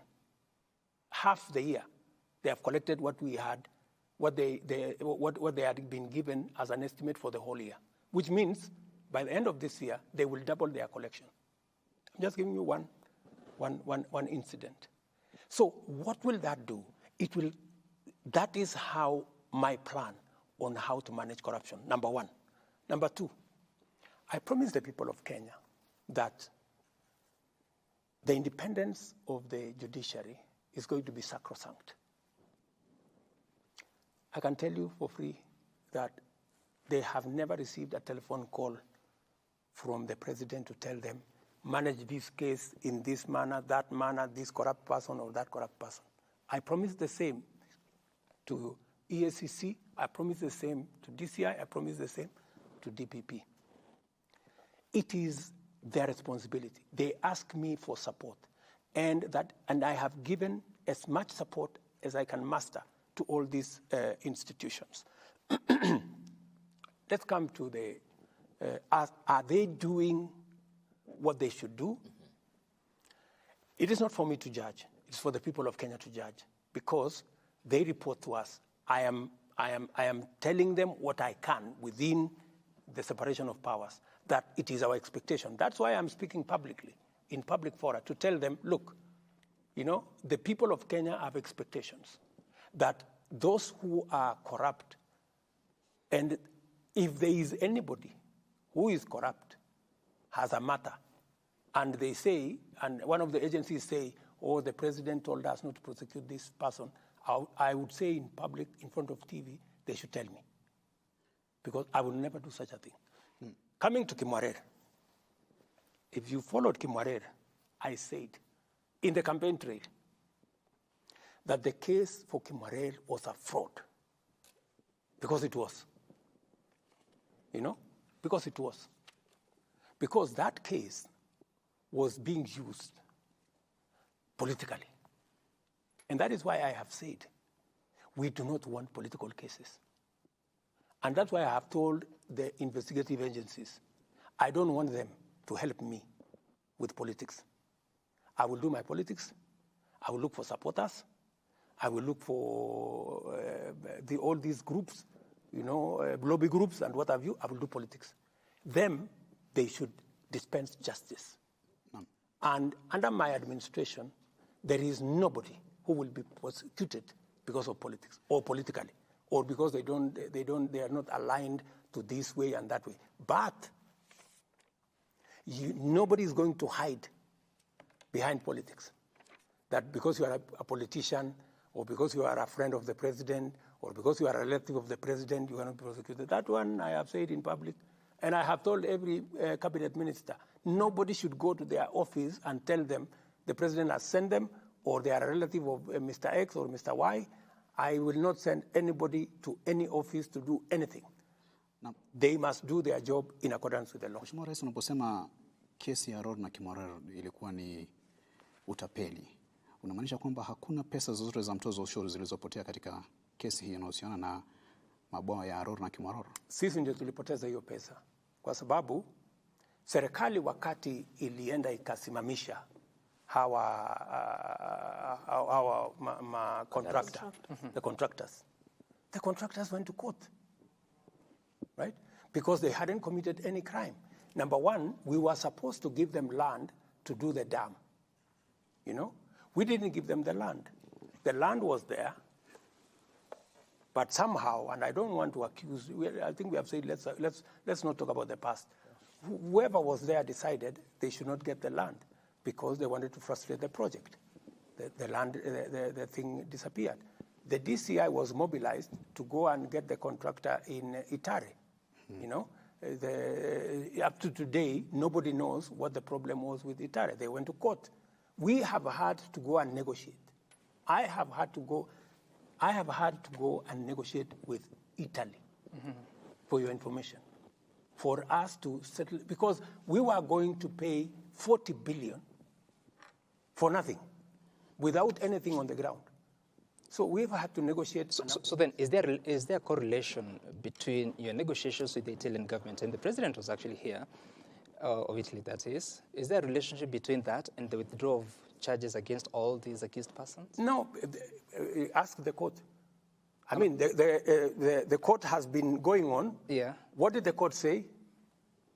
There were no witnesses, because what happened? The court said this was a prosecution-driven acquittal because there was no longer any cooperation. And the reason I'm asking this question is because you stood at the steps of the front of this building and you said that you have agreed with the president of Italy to withdraw all cases against the farms in Italy, and Italy was also going to withdraw all cases against the government of Kenya. Correct. So I'm asking the question because initially there were several people that had been presented before court. Some of them, I think even the current central bank governor, Anahutubia. Is there a relationship? Because you said withdrawal will be done. When we talked about... Is there a consequence? No. What we said about the withdrawal was they took us to court in London. We made a counterclaim just to make sure that we are not exposed. So when we made the counterclaim, then that's how the case was continuing. So we said, for that matter, they are going to withdraw their case in the arbitration court. We were going to do the same. It had nothing to do with the cases in Kenya, because the cases in Kenya were criminal. The cases in the arbitration were contractual. So these were very different cases. So the case has been going on in the Kenyan courts, mention after mention. I mean, and by the way, those cases were going on even before I came to office. They had been there for 3 years, and it hadn't moved 1 inch. Why? Do you think there was any feasibility study done on the two dams? Do you know of any? That is now for you to determine. No, I'm asking because, you. you have all the information because you know that there was supposed to be a feasibility study. You must be having the information. I don't have the information. You're the president of Kenya. What's the feasibility study? What I can tell you is that contract of Kimwaren and Aror was signed with other contracts, similar contracts, in the front of State House here, in the presence of the president then. I wasn't even there. And that's what I'm asking. Those contracts were signed. That's what I'm asking you. Are you aware of any feasibility study for the two? I am aware that the contracts were as legitimate as they were signed. Okay. They were signed before two heads of government at that point in time. And if there was any problem with them, it should have come out in court. The reason I'm asking that is because you then, I don't know, should I conclude that you don't have any information of any feasibility study?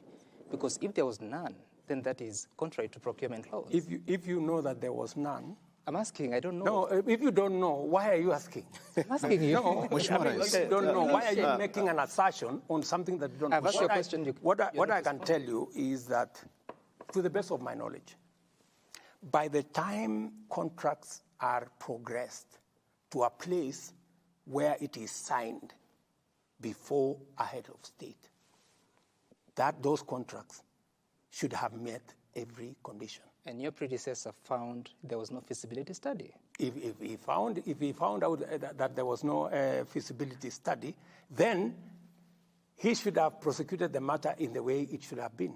Which happened. People were taken to court. And then where did we end up with the contract? we end up with a government of Kenya. Mr. President, just on that issue, kindly. And if it went to court for 3 years, why didn't it progress? So we are looking at it even... And the president then was in office. Why didn't it progress for 3 years? If it was as simple as there is no feasibility study, I mean, it should have been an open and shut case. We have seen what the judge has actually said. And you look at a situation whereby the prosecution is literally paralyzed in court. And this is not just even Aror and Kimarer. I mean, in the last 15 months, we've seen one case after the other collapse in court.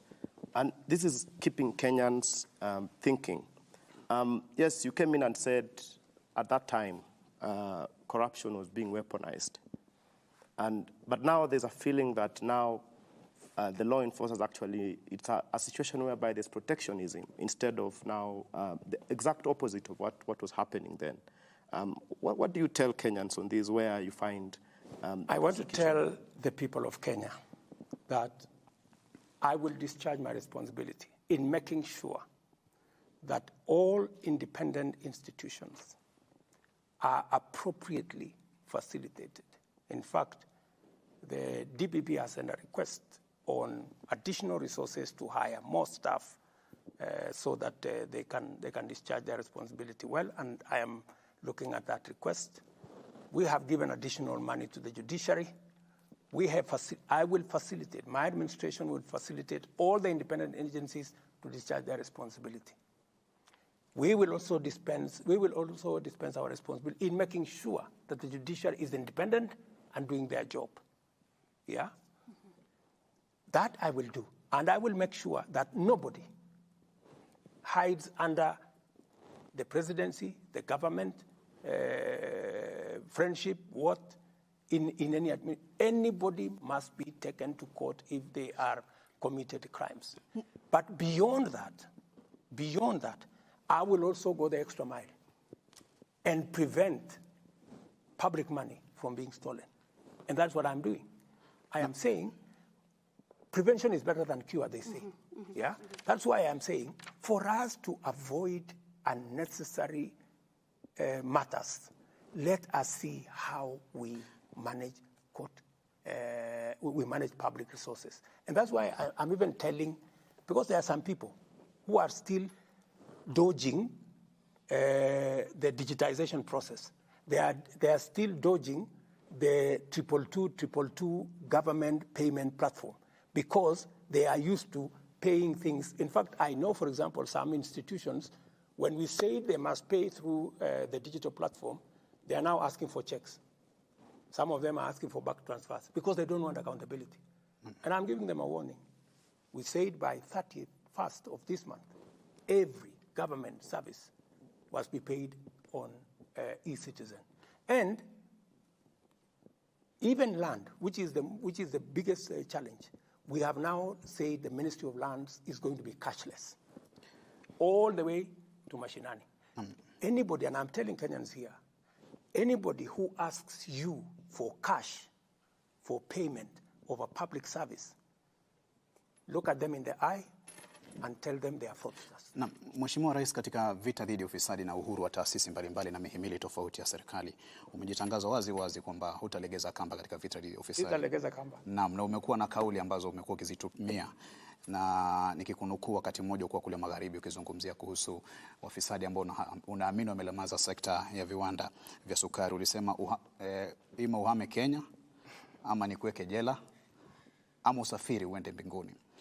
Hili halijaonekana kuendana vyema na wachachamuzi wa haki za binadamu. Mbona usiruhusu mahakama ifanye kazi yake? Nimezuia, si nimesema tutakupeleka mahakamani. Inachukuliwa kama kitisho. Lakini wacha nikueleze ya kwamba jambo la ufisadi ni figurative language to drive home the point that this is no longer a joke. And for your information, because of what I did, we have managed to sort out the biggest cartel in Mumias. Vitisho vinafanya kazi? No, sio vitisho, ni kuambia tu watu ukweli. Kwamba mahali mambo imefika, hatuwezi kuendelea vile tunaendelea. Lazima tubadilishe mwenendo wetu. And I am telling you, let me repeat here, that for those people who are corrupt, please look for another country. because it is not going to be business as usual. Even as we look places where we find, even as we do what we have to do to make sure that all Kenyans are we avoid pilferage, we avoid corruption.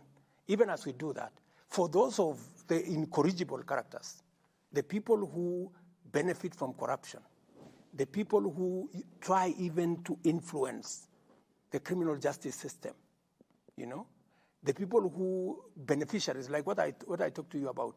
I mean, surely the people who are going to court to stop, implementation of programs that are public, these are, and you know very well, you can see their fingerprints, that these are beneficiaries of corruption. They are so daring with impunity that they want to manipulate the whole system. But it is the same thing. Isn't that democracy, really, Mr. President? Is it democracy to steal?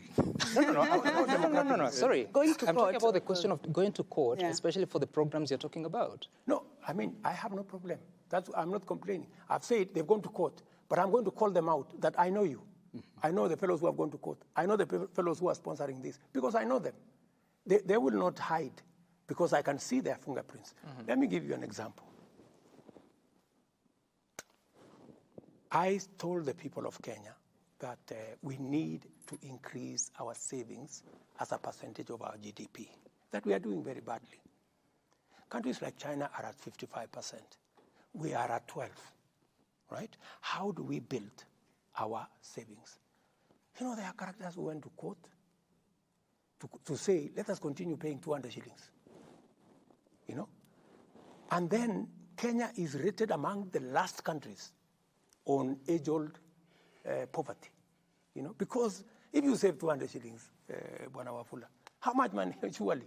We have so many people, and that is how we do not have a pool of resources in Kenya that we can use to drive our own development. That's why we go borrowing left, right, and center.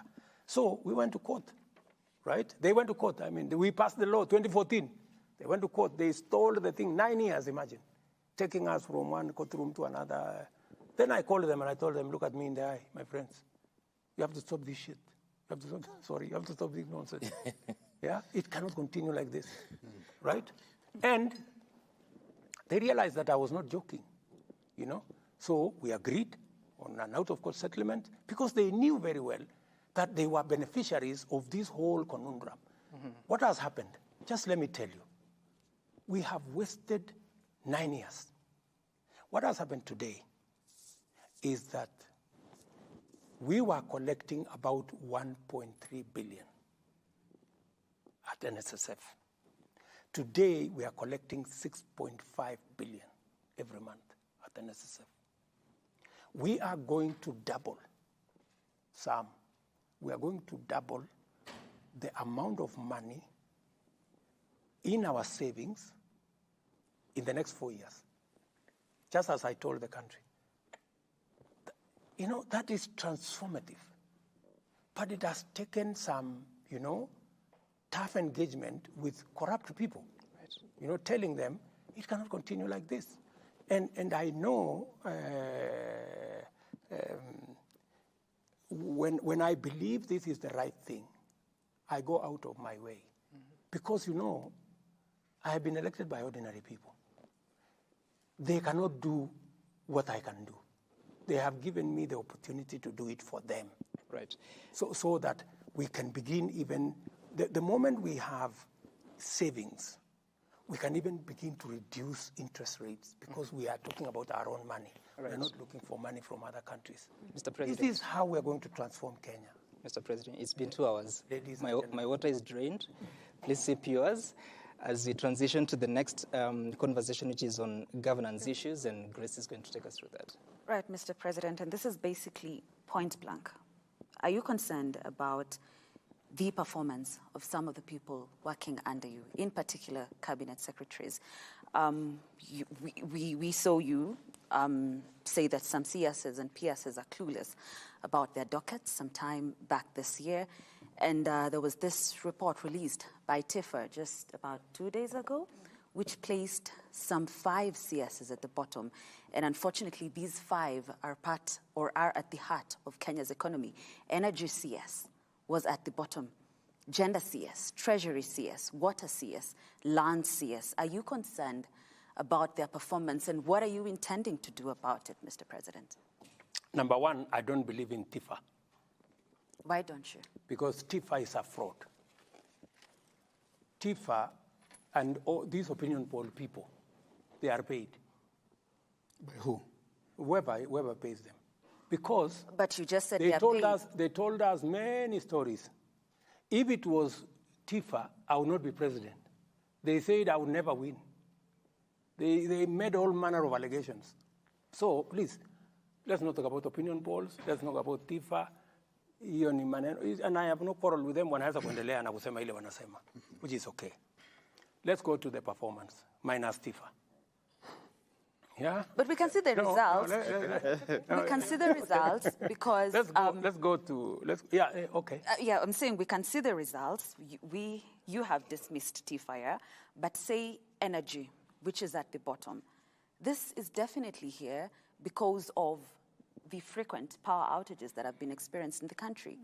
So it has to be true. It is not true. Let me tell you that, yes, we've had about 4 different blackouts.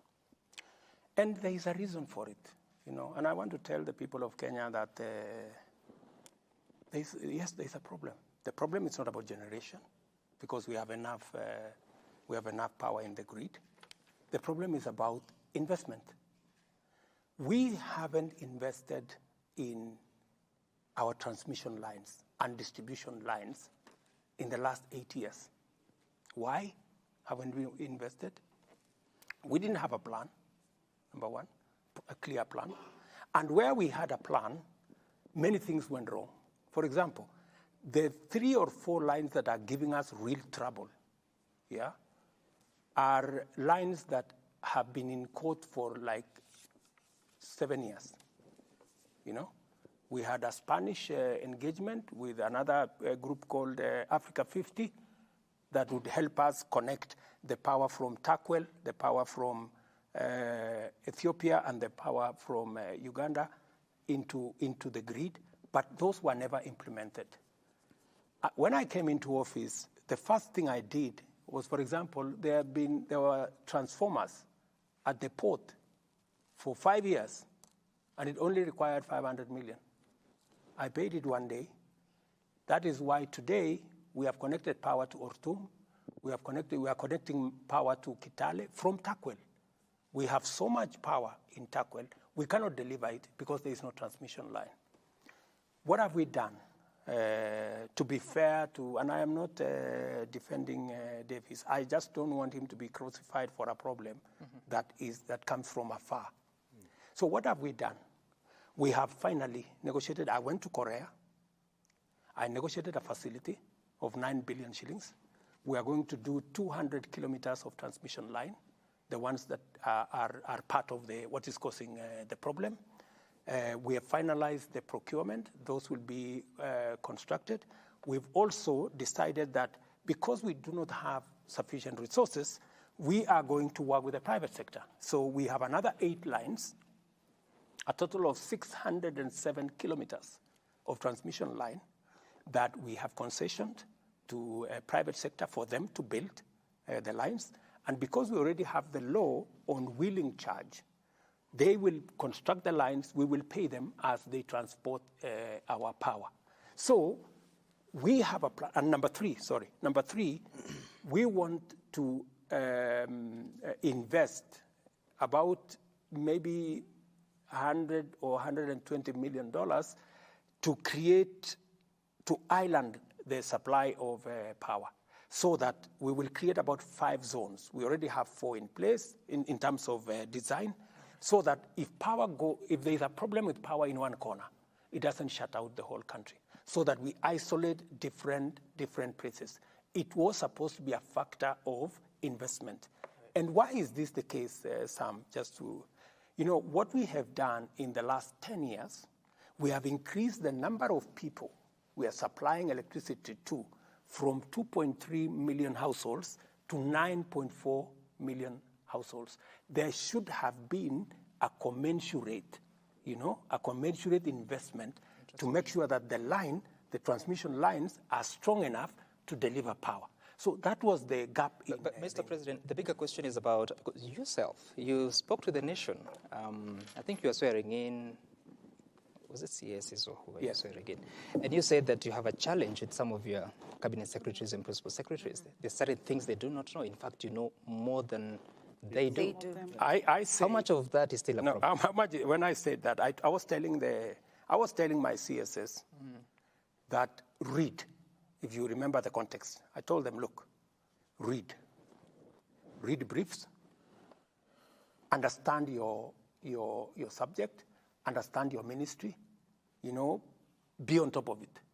Because the moment I know more than you do about your ministry, then there is a problem, right? That was the context on. Has it changed? And what we have done concurrently, is we've had retreats of a cabinet. Yeah.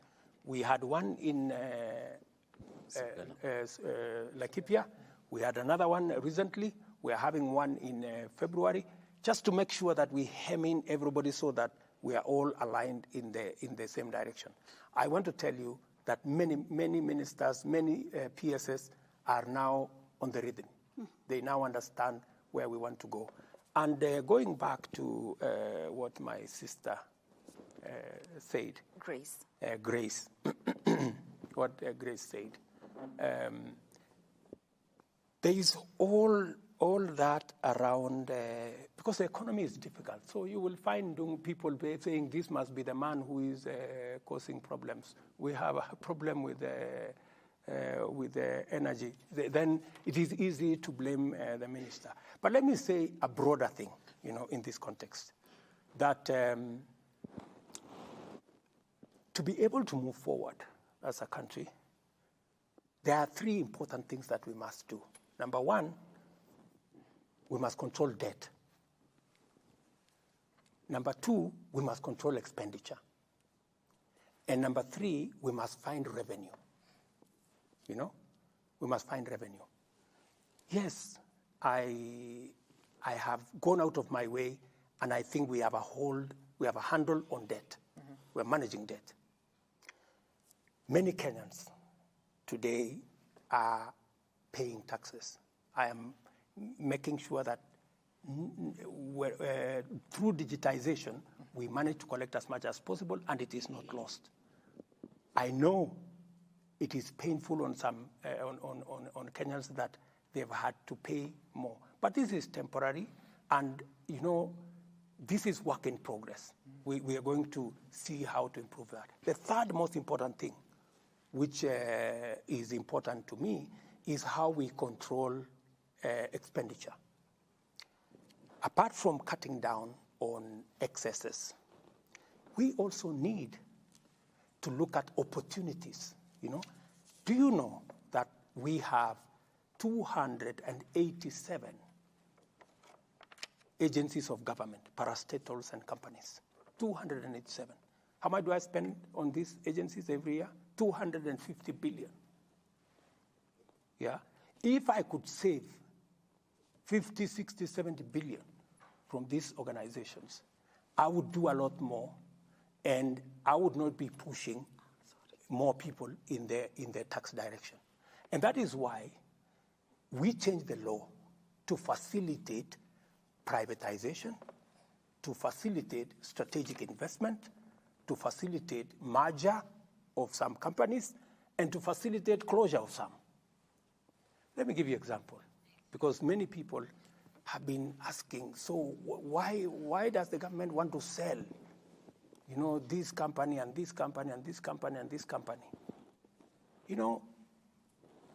Taxpayers' money is being used to support many of these companies.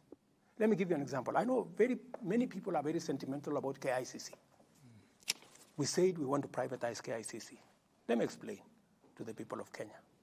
KICC is an iconic building. Mm-hmm. It is the center of the city. Mm. All of us, including myself, When I came first to Nairobi, I came to that photograph place where we are holding KICC at the top. And that will continue. People will continue taking photographs at KICC. But that's not why KICC was not built. That was not why KICC was built. It was not built for photographs. It was built as a national asset. Mm-hmm. Let me tell the people of Kenya, KICC today is valued at 30 billion, right? How much money do we get from KICC? Last year we got 29 million. The other year we got, I think, 40 million. How much? 40 million. What a waste, you know? Because it is being managed inefficiently. I had to put 1.8 billion shillings to make it usable for Africa Climate Summit. Just imagine. So what I'm saying is, instead of having KICC as an office block, you know, the whole of that KICC there has offices of this person and that person, they are paying nothing. Right. Yeah? Why don't we transform KICC for it to become the international conference center that it was built to be? Right. Right? So when you... Just wait, the international conference center. And you know how much money we should be making from KICC if it is worth 30 billion? Even nominally, we should be getting 3 billion shillings a year. How much are we getting? We are not getting 3 billion. We are getting 29 million. But Mr. President... This is an asset of Kenya. Mr. President... this is a property of the So that people question about Kenya. privatization of KICC, for instance, of course, there's work that has to be done, public participation, people give their views, and Correct. eventually the decision is made. So is the intention to sell it all, or is it a portion of it? The intention is to commercialize. The intention is to have a mechanism, a strategic investor, so that we need to make it a true conference facility. And if we make it a truly conference facility, it will give us more than 3 billion shillings a year. Today, we are getting 29 million. If you ask any ordinary Kenyan, would we rather continue getting 29 million, would we do a strategic investment that would give us 3 or 4 or 5? Kwa hivyo kumaanisha, Mheshimiwa Rais, changamoto inayoikumba KICC imepita ufahamu wa kuweza kwa serikali kuweza kuihakikisha kwamba inapata kile inachofaa kupata mpaka mnakwenda katika mkondo wa kuiprivatize. Good question, my dear sister. KICC was not built yesterday. It's been there all these years. It has not happened in all the governments that came before me, right? And this is why I am proposing what I am proposing, so that we have a different, exactly answering your question. Wale hawakufanya, mimi nataka kufanya. I want to change KICC so that it makes money. Give me a chance to change KICC so that it makes money. Let me conclude by saying, because our international conference center at KICC is not working, it has no capacity to host. If you go there, if I didn't invest 1.8 billion, nobody wants to have a meeting in KICC because it is dark, it has no facility, it has no what, it is no toilets, nothing. So what has happened as a result of underperformance of KICC? Do you know that Intercont Hotel is closed? Yeah. Mm-hmm. Do you know that Hilton Hotel is closed? Do you know that Crown Plaza is closed? Do you know that all these other hotels are struggling? Because we have no international conference facility. Conference facilities are the ones that support our tourism sector, our convention sector, our hotel industry. We not only want to invest or get a strategic investor for KICC, I am also going to get a strategic investor for Bomas of Kenya. We need to build another conference facility in Kenya, in Bomas of Kenya, and we need to build maybe 2-3 hotels in Bomas of Kenya. It is what is going to change the fortunes of our country, especially the space around tourism. Right. So let me persuade the people of Kenya, right? KICC is not being sold to anybody. KICC is not being taken anywhere. KICC will remain there. Those who want to take photographs, you can continue taking photographs. But for heaven's sake, allow me to get a strategic investor, and I am not going to do it at night. In fact, many people have been saying maybe we change the law to make it easy for government property to be disposed. That's not true. The reason why the former law was changed is because since 2005, or is it 2009 when it was implemented, we have not privatized a single thing because it was convoluted and it never went anywhere. Let me give you, Mr. President, benefits. Allow me, because you know this is a very important thing to me. Yes, so this is so when we said we want to commercialize KICC, there are companies, Grace. There are companies like Postbank. Every morning when we open Postbank, we lose 3 million. In the last 5 years, we have lost 1 billion shillings every year. How much? 1 billion shillings every year. Because nobody wants to make a decision about Postbank. I want to make a decision about Postbank. I want to get the employees who are working in Postbank. I want to second them to other institutions. We close down Postbank. We stop losing 1 billion shillings. Every year, and we do something with a fund that is there instead of taking money from the fund and spending it.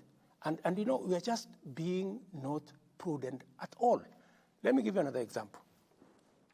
Because, you know, this is what I want to do. This is what we are talking about. When we talk about privatization, we are not talking about just sale.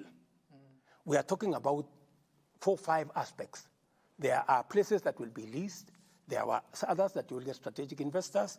There are others that you will get that you will take to the stock exchange. Let me give you another example. Kenya Pipeline Company. Kenya Pipeline Company is a company that is worth 300 billion Kenya shillings. How much? 300 billion. 300 billion. How much money are the people of Kenya getting from Kenya Pipeline? I think it is only once or twice that we have gotten 1 billion a year. Otherwise, we get 200 million, we get 300 million. This company, Kenya Pipeline, should be giving the people of Kenya 30 billion shillings every year. So is it mismanagement or? No, it is just strategic thinking that is not there. And that is what I want to do. Okay. It is just strategic thinking. What's so KCC? I'll come back there. What we need to do is, you know, there are people who still that mentality, mali ya serikali si mali ya mtu. No. Mali ya serikali is our collective property, and it has to be managed well. And I have a responsibility to the people of Kenya that it is managed well, and I intend to manage it well. What have I done? I have changed policy. I brought the policy, because it is in my manifesto. I brought policy to cabinet. We said we need to change what we call government-owned enterprise policy. Ownership policy. As an owner, every shareholder demands money for their shares. We are the shareholders. We demand money from the companies that are owned by government. So what do we need to do, for example, in Kenya Pipeline? Right. Kenya Pipeline, there is nothing strategic about Kenya Pipeline. This is just a transporter of fuel. That's all. It's a matatu for fuel. So what we need to do, first I have told them this year, they must give us a dividend of 5 billion this year. And they're going to give it. Because I have told them, you have to stop all these shenanigans. This is public asset. We cannot be taxing Kenyans when there is an asset here that should be giving us. So how do you arrive at that target of 5 billion?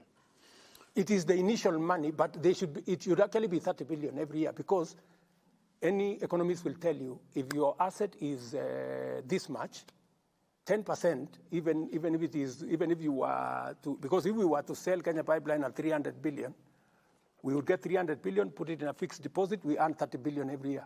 And yet we have the money sitting inside there. Okay. So let me conclude. Let me conclude by saying. Let me conclude by saying this. And I'm sorry, you know, I have to explain to the people of Kenya some of the things that are being, you know, misconstrued to mean that we are not being prudent. I brought policy and I said, we are going to make sure that every government asset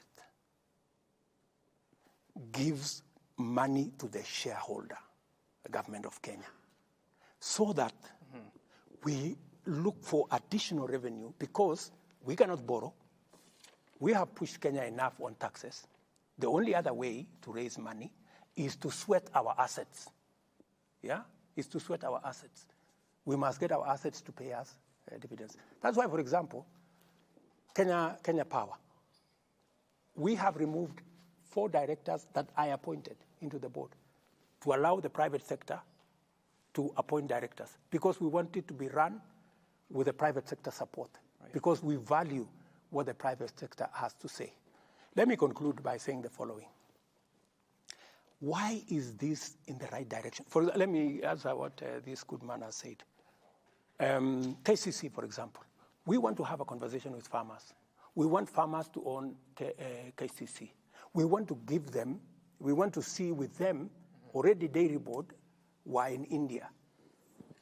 The Indian equivalent of KCC is paying farmers higher than our KCC for the same product, and is charging the consumer lower than we are charging, because they have built in much more professionalism, much more. So we want to do that. And for Mwea, I know there is a problem, Mwea rice mill. Yeah. We started Mwea rice mill way back in the 70s when there was no rice mill. Today, we have 100 rice mills in Mwea.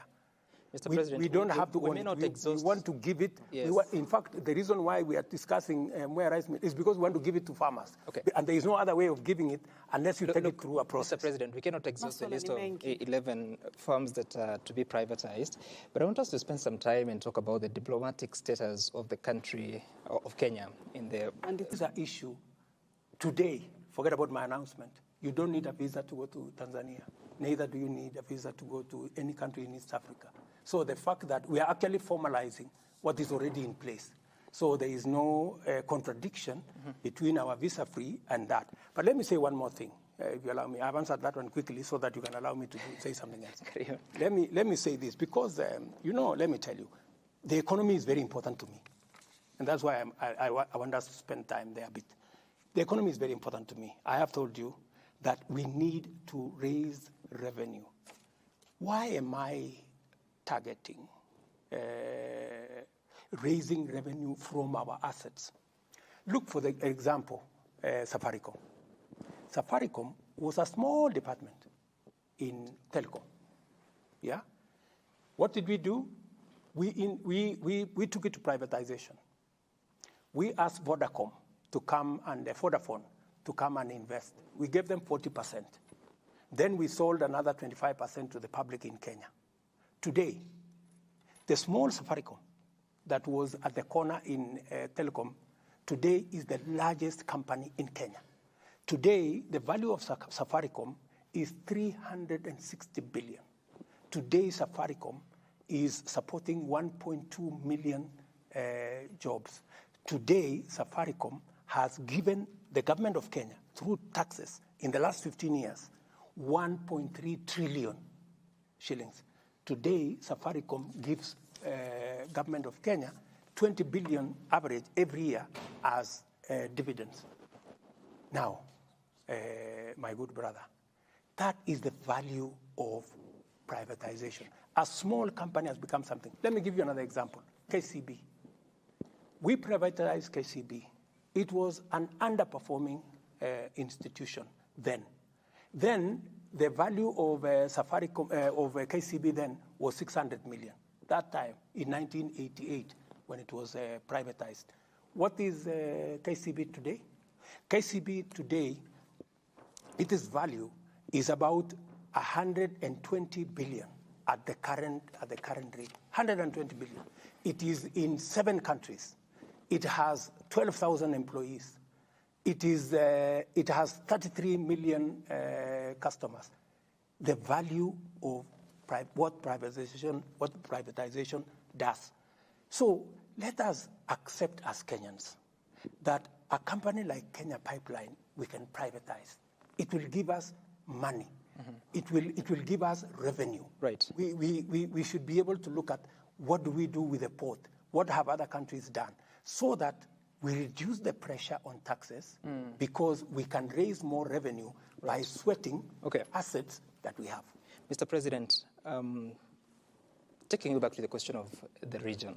Yes. And specifically, President Museveni said that it cannot be that you're going to continue buying oil from brokers. And in fact, there's a change of policy in the Republic of Uganda to an extent that now their UNOC is the one that is going to import fuel. And there are other conversations, I'm sure you've seen them, that they want to go through the central corridor. Of course, it's at the initial stage of those conversations. Is Kenya becoming less attractive, less competitive in the region? And what are we doing to ensure that we continue to enjoy the place we have in a competitive manner? Because the Central Bank of Kenya Governor Anahutubia has spoken to this question, saying that actually those are the countries have better FDIs as we speak. And just because you want to answer those questions in a block, Mr. President, you were in China for many reasons, and Kenyans hope that you will come back with a deal on SGR so that we move away from a situation where our railway ended in the middle of nowhere. And you have Uganda that you need support from, and yet our relationship with our neighbors is becoming a concern if I would According say to that. the media, it's becoming a concern. So did we get something from China? Is Uganda part of the reasons why we didn't get the money to continue our SGR? By the way, we approached China for the continuation of the railway as a package. Before I went to China, I had a conversation with President Museveni, and we agreed on the strategy to extend the railway. By the way, we have a strategy all the way. It is agreed, Kenya, Uganda, DRC, and even Congo-Brazzaville. We've all agreed that that route, we will, all of us, and in fact, before I left China, the president of Congo-Brazzaville went to see the Chinese president with the same request for this SGR. Mm-hmm. So we are all aligned. So, and that tells you that we are good in the region. Your other question was the oil brokers. The oil issue. Yeah. We have agreed with Uganda on what to do. Uganda is a sovereign country. Yeah, they want to control their market. Mm-hmm. Their market at the moment is being controlled by oil companies in Uganda. Mm-hmm. They have made a different decision. For us, NOC, which is our national oil company, does not control fuel here because we are a free market. Yeah, fuel is brought by the private sector. Yeah, it is all these marketers that deal with the fuel. In Uganda, that has been the case. But Uganda is a sovereign country. If they decide that government wants to control using UNOC, that is a decision Uganda has made. As Kenya, we want to work, because we are a free market, we want to work with the oil marketing companies. All we do collectively is to source the product collectively, and then it is, so Uganda wants the product to go to UNOC in Uganda, and then UNOC distributes, which is fine by us. Where does it pass? Through what port? Through Mombasa. I think it's the only reasonable, if you look at all numbers, that is the only feasible route. Mm-hmm. What we have agreed with them is that we will agree on a structure where, using our pipeline, we will need to ration who uses the pipeline, because it is an asset. Don't you think we're losing? Because I think, correct me if I'm wrong, but part of the exports for this country is oil to Uganda, isn't it? So aren't we losing that? Why are we losing? The oil will still go through here. They will still pay the charges they have been paying to go to Uganda. It is not that we have been making money from Uganda. They have been buying their own. They have been buying fuel from the same source as we do. The only thing is that we've been sourcing it together. So in the East African community, is there any conversation that countries like Uganda may choose to use the port in Tanzania? Any country can choose whatever what is financially usable for them. And therefore, what are you doing to ensure that we are competitive so that we don't lose? We are very competitive, I can tell you. In fact, the Kenyan route is the only competitive route to go to Eastern DRC and to go to Uganda. In fact, we are having a conversation with Rwanda because they equally find this route, especially if we can connect from Kisumu across the Lake Victoria. That will even be a shorter route to Rwanda. So, Mr. President, if we have agreed as a region on the railway infrastructure, and railway is really important even for the economy, which you are passionate about, then what is the issue? Because first it was bankability of the project, and that was to be solved by the feasibility study. Then second, it was to be the region needed to come on board as a block so that the project can become viable into the long term. So if as a region we are aligned, what is the problem? The challenge that we have now with the railway is twofold. Number one is that our headroom on debt, we cannot borrow anymore. So we have asked China to invest, not to lend us money. Yeah? We are having that conversation.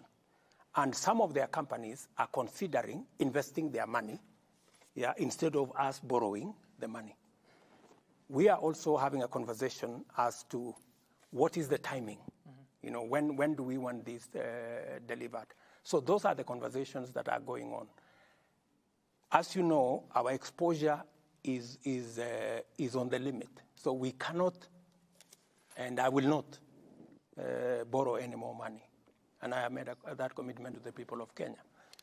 What we can do is we are looking at alternative options. Can we have a public-private partnership that will see China and Chinese companies invest in the pipeline? That is the conversation that we are having. Mheshimiwa, mwisho, kuna swala la DRC hapa. Tuna tatizo lolote taifa la Kenya na DRC? Hatuna matatizo kabisa na nchi jirani ya East Africa ya DRC. DRC wako na uchaguzi. Sisi kama wa Kenya tulienda kuwasaidia katika changamoto walizo nazo kwa mambo ya usalama. Jeshi letu lilienda pale, tukasimamisha vita ambayo ilikuwa inaenda pale, tukiwa pamoja na ndugu zetu wa kutoka Uganda, kutoka Burundi na kutoka South Sudan. Tumefanya kazi hiyo kwa muda wa mwaka mmoja.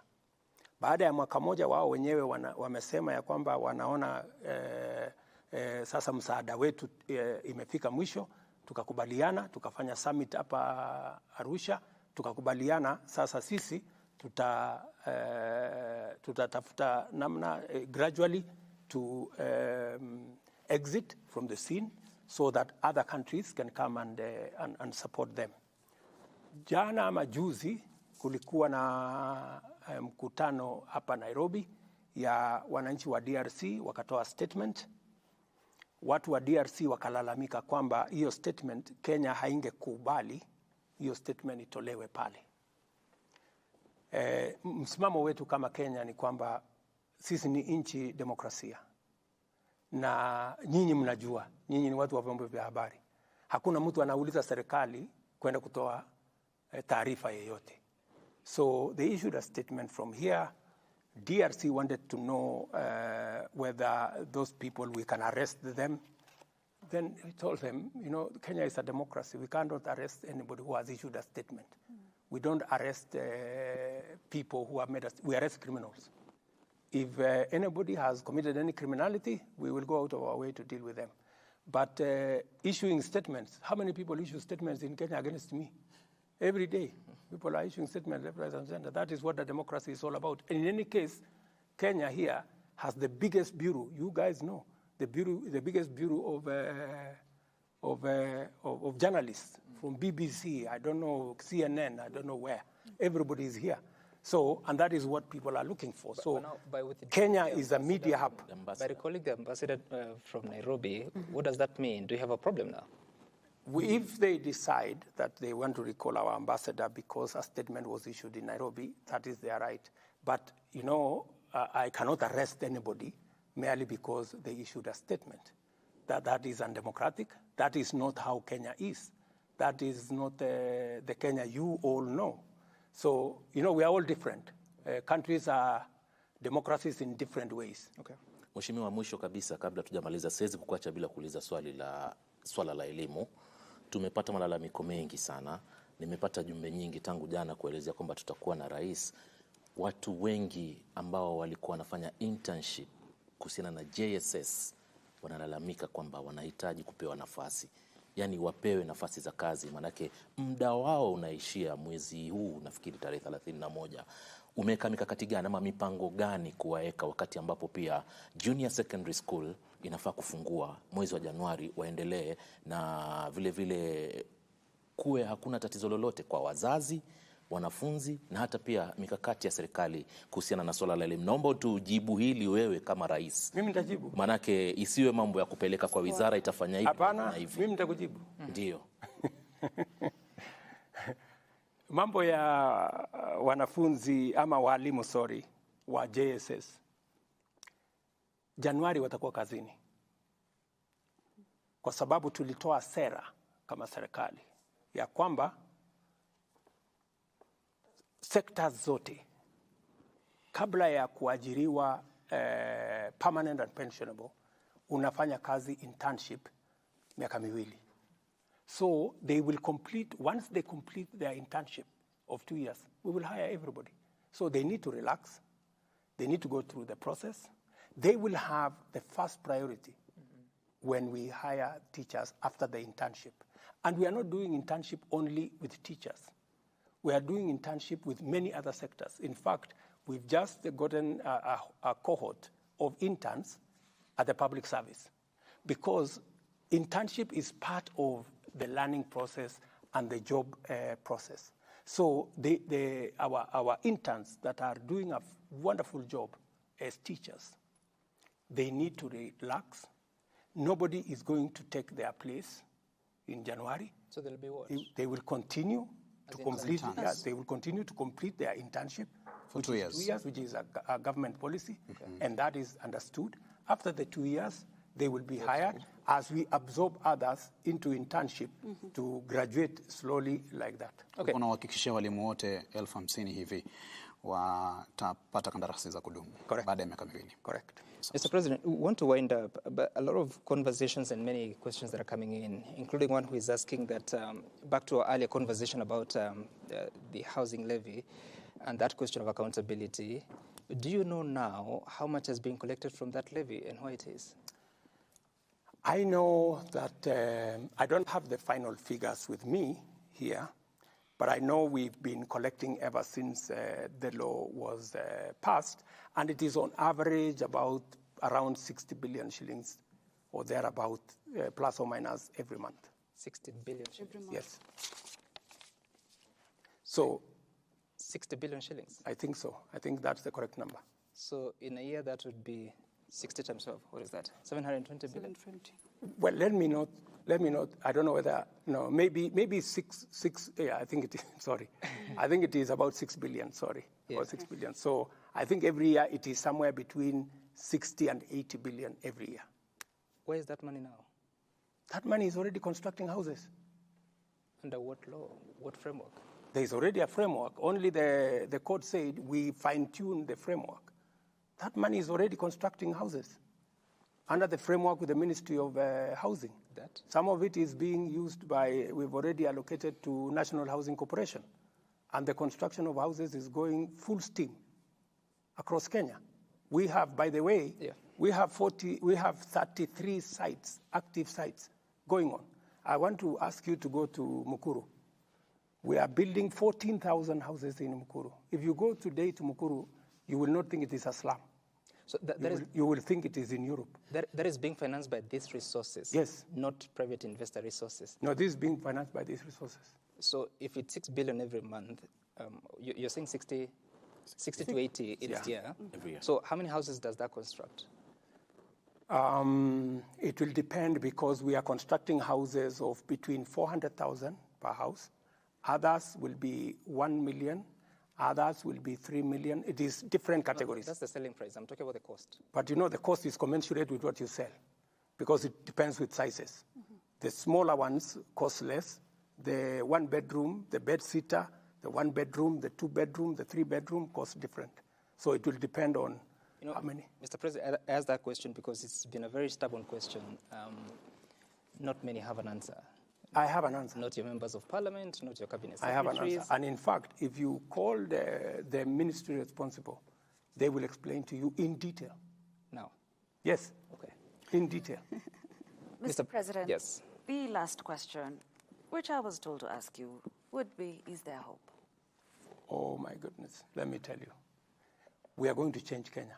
I am very positive. I am very clear in my mind that I have only one mission, to change Kenya. And by the way, I have every intention to do it. And I know very well that it's not going to be easy. It's going to be difficult. But it is never too late to do the right thing. You cannot be wrong by doing the right thing. So I intend to transform Kenya. We have always known and wanted to do what we know is right. We know we should create jobs. We know what we need to do to create jobs. We know we should control our expenditure. We know what but the thing that has been lacking is somebody to lead the way in doing it. I intend to lead the way in doing it. Mr. President, in changing Kenya. We have to leave it at that. I think that counts for a good closing remark, unless you have anything else to add. No, let me appreciate all you guys, and let me appreciate the people of Kenya. The people of Kenya are a great people. Even in very difficult times, I find a lot of encouraging messages.